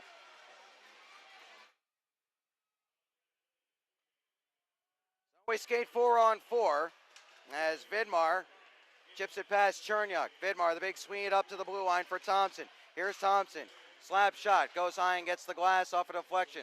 Larson behind the net there as Knight was tied up. Vidmar punched away from him by Chernyuk on the wrap chance as Subri tries to clear out. Can't do so. Brahmas will be on the power play now for the next minute 35 as Solovyev is out of the box. Sanderson in the neutral zone. The Cats are 2 for 2 on the Gilmore's Collision Center penalty kill here as Sanderson walks this one in. Sanderson plays this wide of the cage there. Behind the net it goes. Chernyuk hacks at it but can't clear as Solovyev plays it towards the net. It's Andrin. Drop for Vidmar. Now Solovyev. High slot bounced over his blade as he was getting ready to pull the trigger. Sanderson at the left point now towards the middle. Slap pass back door. Here's Larson looking to suck guys towards him. Larson all the way around. Here is Larson with it. Hook back door for Sanderson. He went to pull the trigger and it went under his blade. Sanderson with it again at the half wall. Now for Andrin, now for Larson, now for Andrin. Shot blocked in front and went wide as Shaw saw that one late. Oakley can't clear. Back behind. Knight trying to get there first to swat it hard around off the glass as it just squeaks past Sanderson into the neutral zone. Wildcats on the Gilmore's Collision Center penalty kill after Hogan Davidson bought a penalty from Tim Farrell as this one is onto the stick of Pat Egan. I say that because he looked up and smiled as soon as he saw the referee, his arm in the air. He knew exactly what he was trying to do, and Farrell took it hook, line, and sinker. Anyway, the Cats have to kill off 20 seconds of penalty time to Sheridan as Staub rushes shorthanded. Here's Staub trying to go all the way around in front, put it off the outside of the cage, and Bolio couldn't pick up the loose puck. Now it's Walrap. 5 minutes played in the third period. Cats are trailing 2-1 as this is Roman Uchin. Uchin along for Egan, around behind the net. Shaw will play this one. Played towards the middle there by Walrab off a stick and goes up to the point.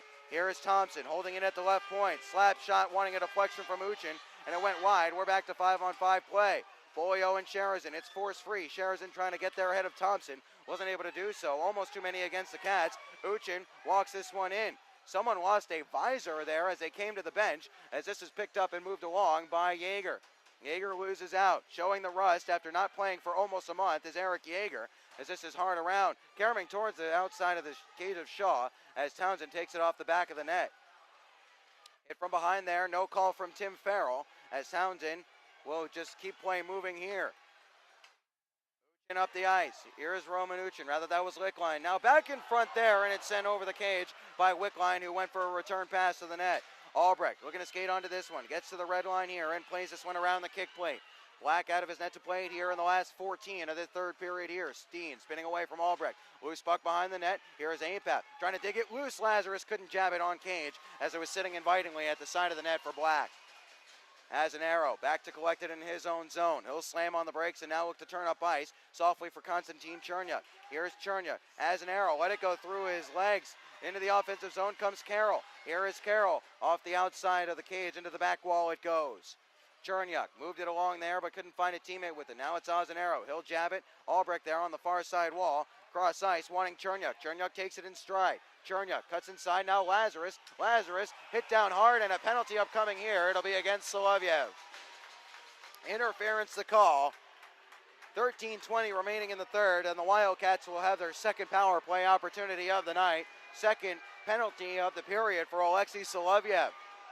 Wildcats now 1 for 21 on the power play against the Brahmas this season. As we'll see Townsend, Knight, Bolio, Staub, and Apap heading out there for the Wildcats.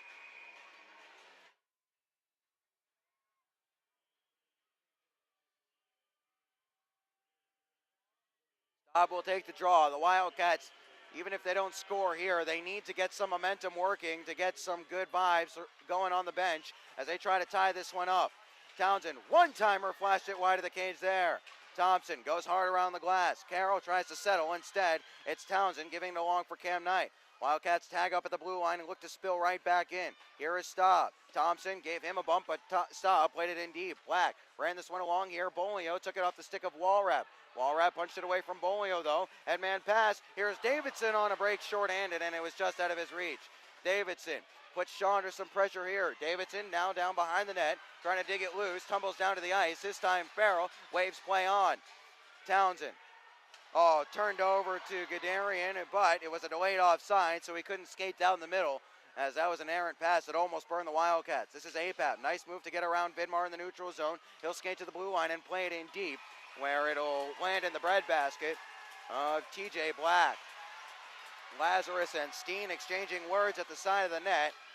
Steen getting real hot under the collar. Vidmar quick to step in and keep his guy from taking another penalty. 12:24 remaining in this third period. 2-1, the Wildcats are trailing. Shots on goal, 13 apiece here in this contest, according to the big board.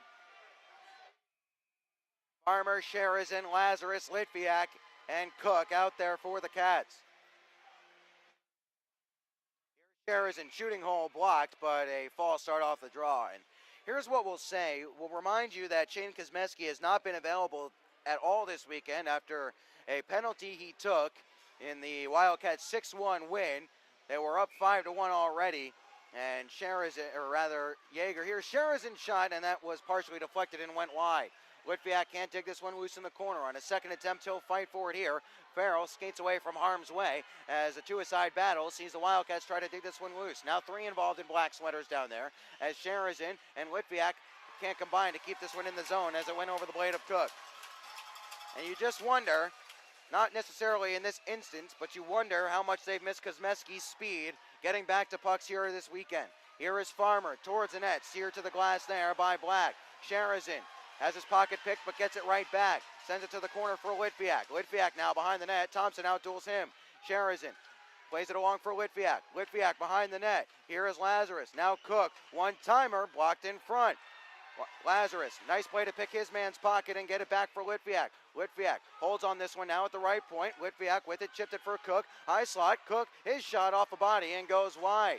Lazarus and Farmer trying to dig it loose. Here is Sherizin behind the net. Up to the blue line for Cook. We're back to 5-on-5. Litviak one-timer and he hammered it wide. Now it's Farmer and the net is off its moorings here as we get the whistle with 11:15 remaining in the third. 2-1 the score. Some decent puck movement for the Wildcats on that man advantage, but once again, they're not getting enough pucks through, and they're not testing Black enough here as the Brahmas are stacking up in front of the net of TJ Black as they're blocking almost everything that gets thrown on cage. Good recipe for success. Block shots are not a stat kept in the North American Hockey League, but if they were, I would love to see what the Brahmas numbers this weekend are. Face off to the left. Here's Oakley. Can't dig it along for a teammate. Knight, good keep. Down the wall towards the corner. Oakley in front. Nobody in particular there. As not sure who he was going for. Awkward carom. This will skip down the ice. Will it be icing here? Yes, it will. And man, did the Cats catch a break there. That puck never even crossed the goal line before South blew it dead. 11:01 remaining in the third. 2-1 the score. Right now, Hogan Davidson's goal stands as the game winner.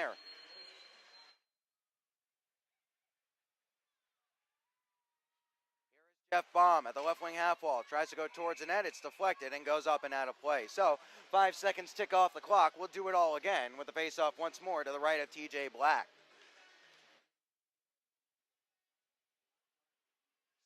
Falconer and Oakley out there.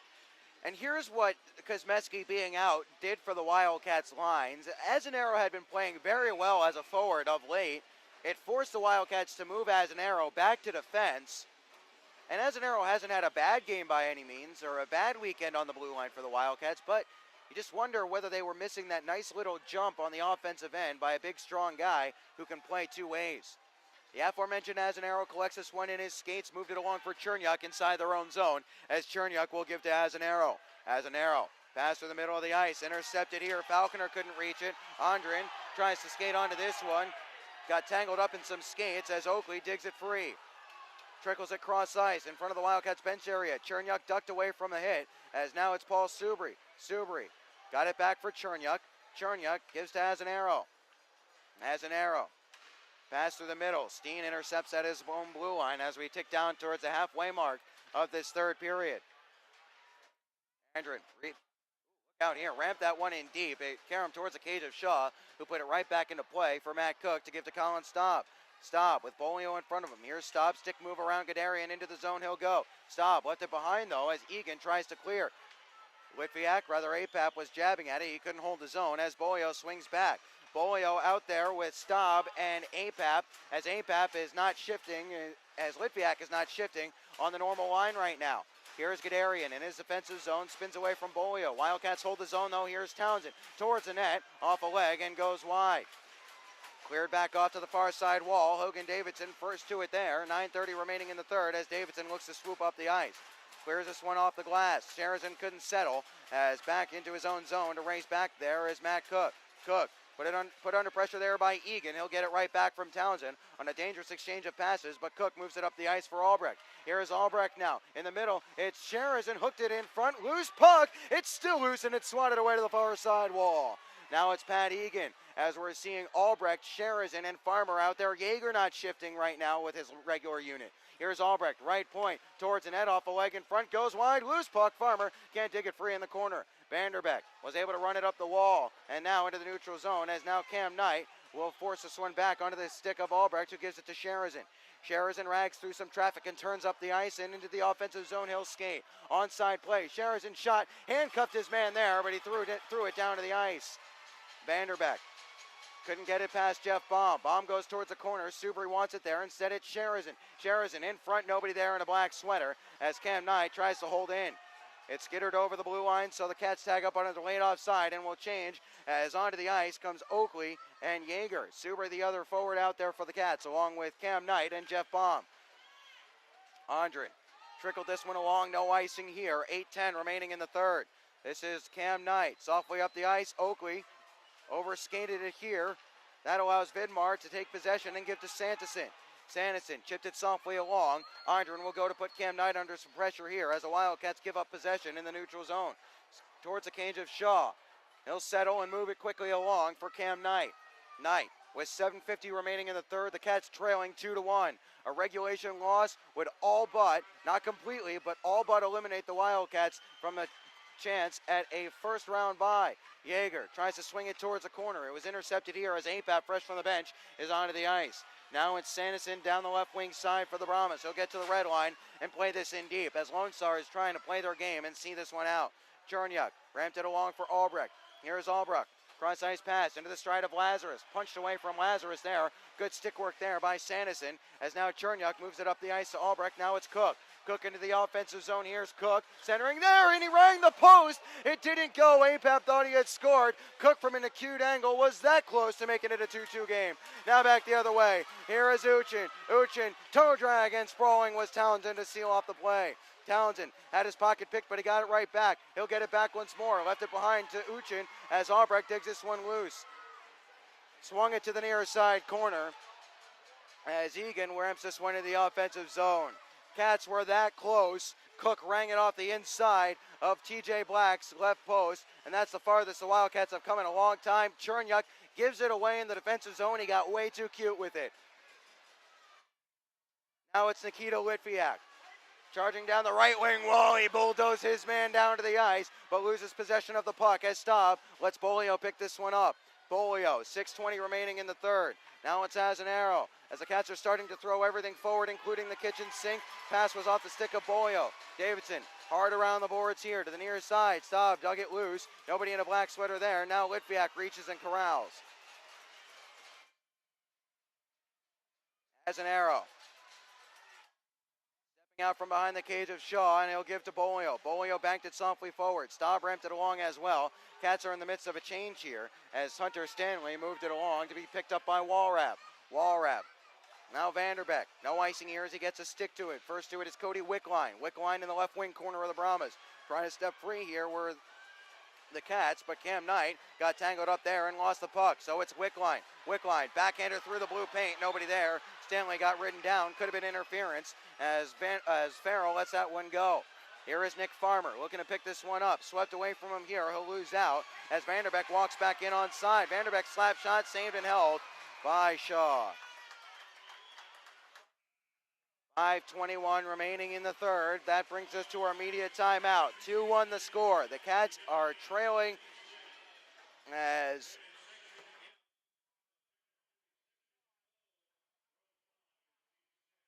trail 2-1. Matt Cook rang the post just a moment ago. There is a little bit of good news from Wenatchee, though, at least for the time being. 1-0, the Wild hold the lead over Topeka. Getting the goal for Wenatchee in the early stages of the first period was Andre Pison at 3:24 of the first, a power play goal, unassisted, as they have about 7 minutes left to go in the first period there. No other games of importance going on in the South Division. Everything else has been decided, except for who's going to get the top bye, and also who's going to finish 5th or 6th, but the Wildcats won't have any control over that one. Face-off will be to the right of Austin Shaw, and the Cats have 5:21 to salvage at least a point out of this. They need a tying goal. Also trying to avoid getting swept to close out the regular season.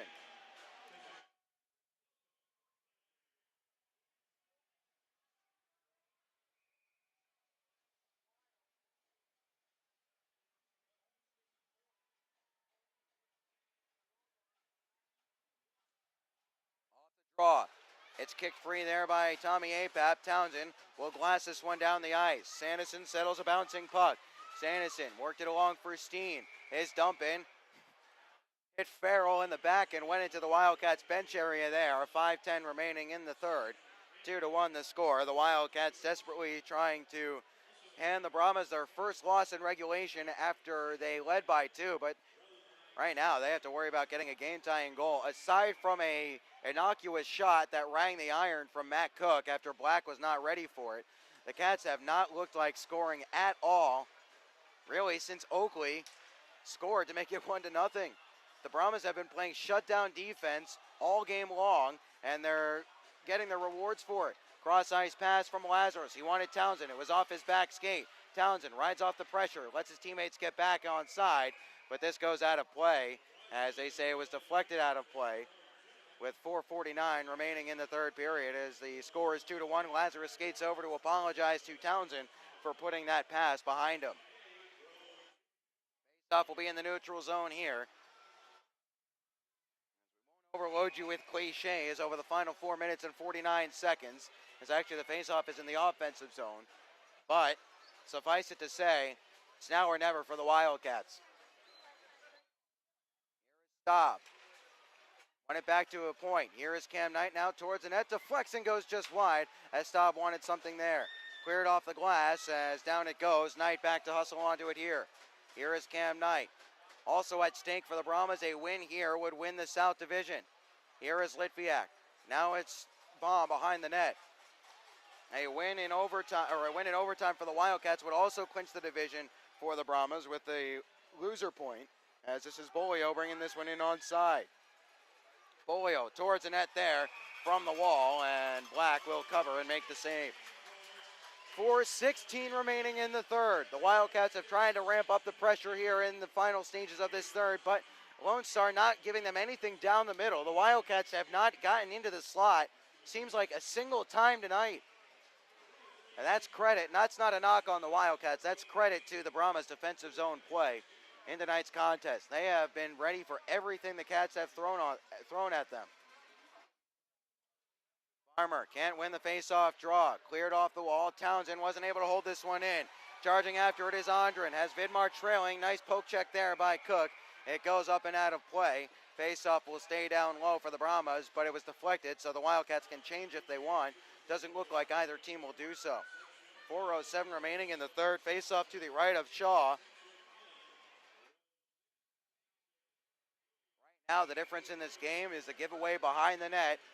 And the latter stages of the second, that gifted an easy tap in for Hogan Davidson.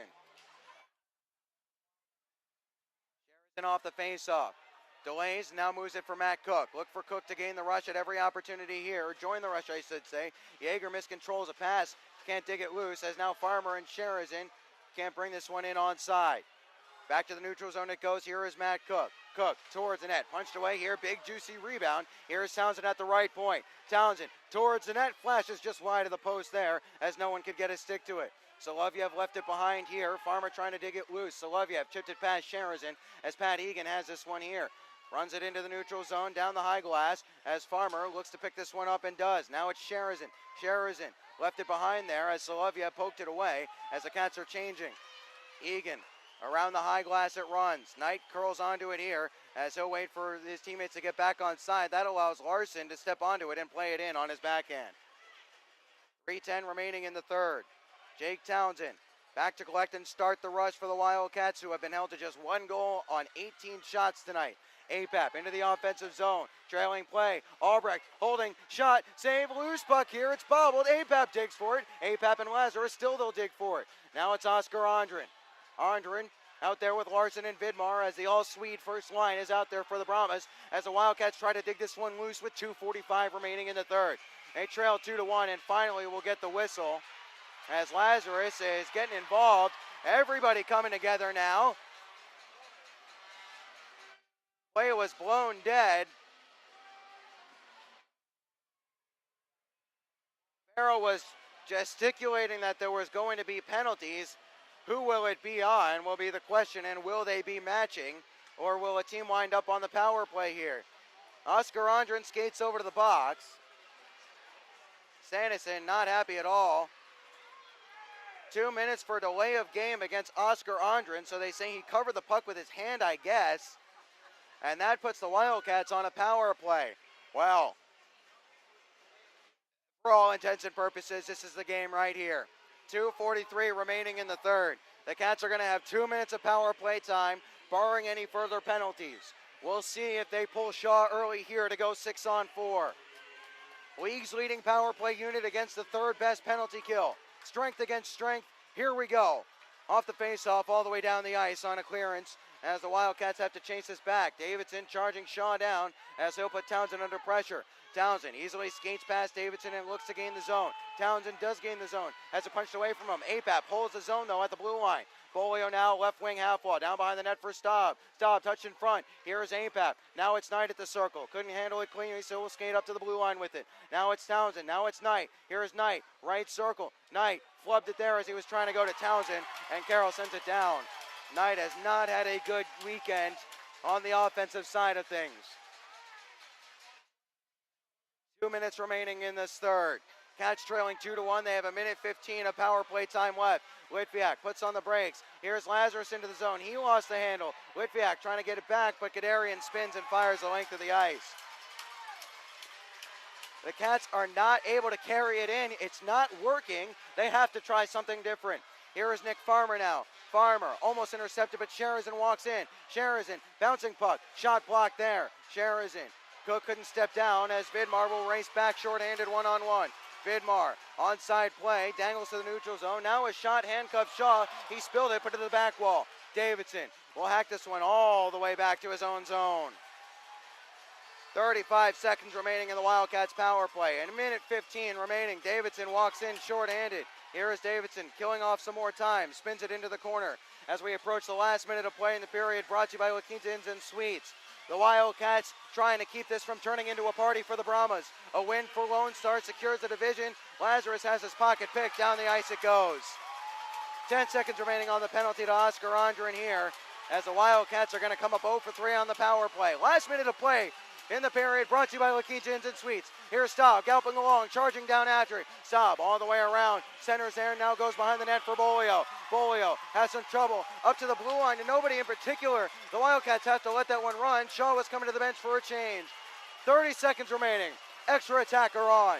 Cook now for Townsend. 28 seconds. It's Bolio. Has his pocket picked. Carroll. It was punched away. Townsend walks in. Again, the Wildcats can't gain the zone. 20 seconds remaining. Farmer offside. 16.1 remaining in the third. Cats are trailing 2-1. They haven't been able to carry the puck into the offensive zone at all tonight, and they haven't gone away from that strategy. Timeout upcoming here, taken by the Wildcats.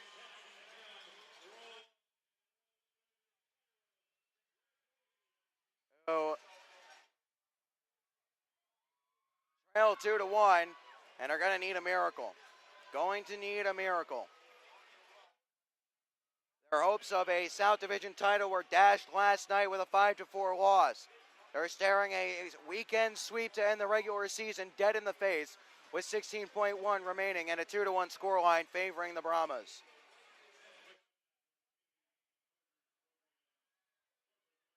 Just joining us, Evan Oakley at 14-11 of the first.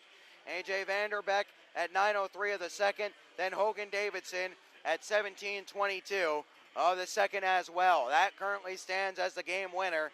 And it did not come in a fashion that the Wildcats will want to remember. Austin Shaw gave it away behind his net. It was an easy tap in.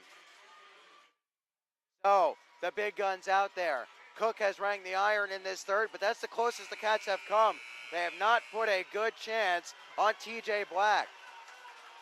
Staub, Farmer, Apap, Cook, Bolio, and Townsend out there. The Wildcats starting with the cage empty.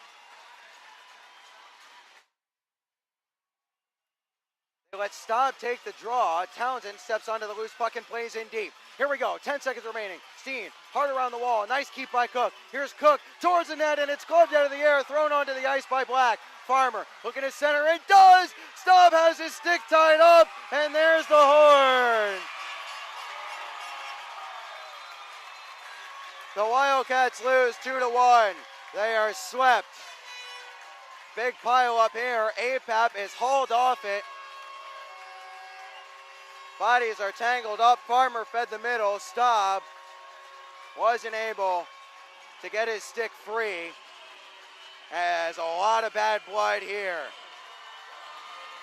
If this becomes a playoff matchup, it's going to be a war.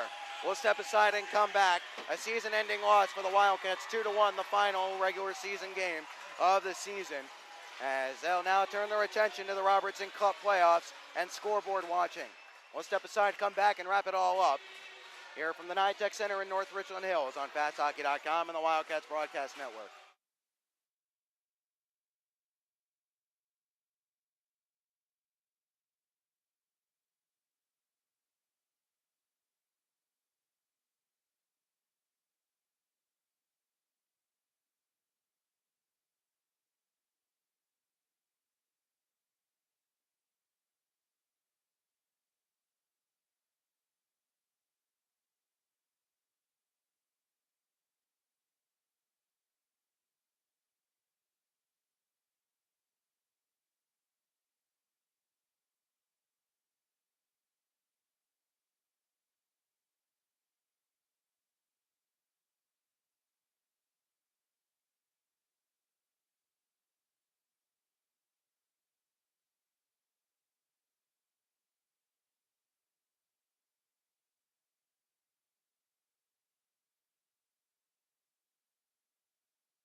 Tech Center in North Richland Hills, a weekend the Wildcats are going to want to put behind them in a hurry. They get swept here 5-4 on Friday night and 2-1 the score here this evening. Let's get to the scoring summary here. Shouldn't take too long, just 3 goals to get to.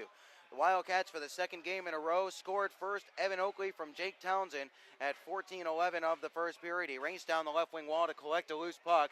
And realistically, we'll also mention that that goal in itself was really created off just a clearance attempt as the Wildcats were desperately trying to relieve some pressure. The Brahmas spent the majority of the first and second period in their offensive zone, and they finally made that pressure pay in the second when A.J. Vanderbeck potted a rebound after a shot from an acute angle was spilled into the slot, and nobody canceled Vanderbeck out.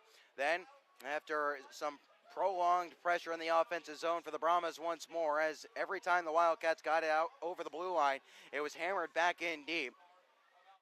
Dump in. Shaw went to play it behind the net. He got tangled up there with his two defensemen.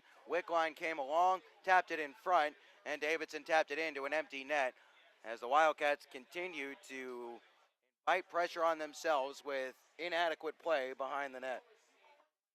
So that would be that in the second period, as Lone Star came into the third holding a 2-1 lead, and they would not surrender it.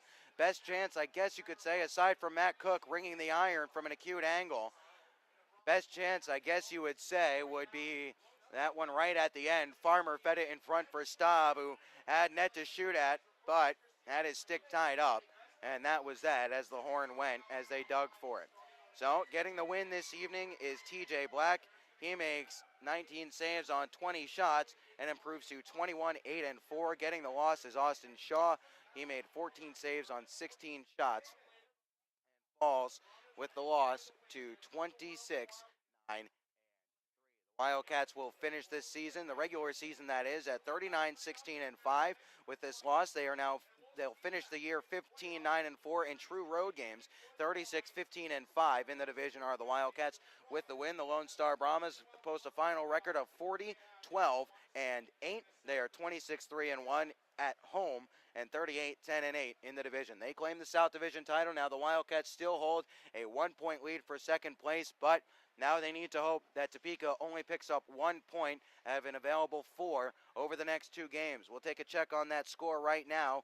1-0 in the first intermission in Wenatchee, as right now Andre Pison's goal, the only marker of that contest. Keep an eye on the all scoreboard, folks. That's the best you can do. But here's what we'll say about this Wildcat season. We must remember it's not over. This was a disappointing weekend, sure, for the Cats and their fans, but this was just a warm-up. The Wildcats will get going in the Robertson Cup playoffs either next weekend or, with a little bit of help, or a lot of bit of help as it were, they'll get going in the playoffs in 2 weeks' time. Either way, they are not done here in 2014-15. A historic record-setting season for the Wildcats will roll on. We just don't know exactly when yet and who the Wildcats will be playing. For all that information, keep it tuned to the Wildcats Facebook, Twitter, and Instagram at WF Wildcats. Also, WFWildcatsHockey.com will be your best bet for up-to-the-minute updates on playoff tickets, playoff opponents, and playoff dates and times.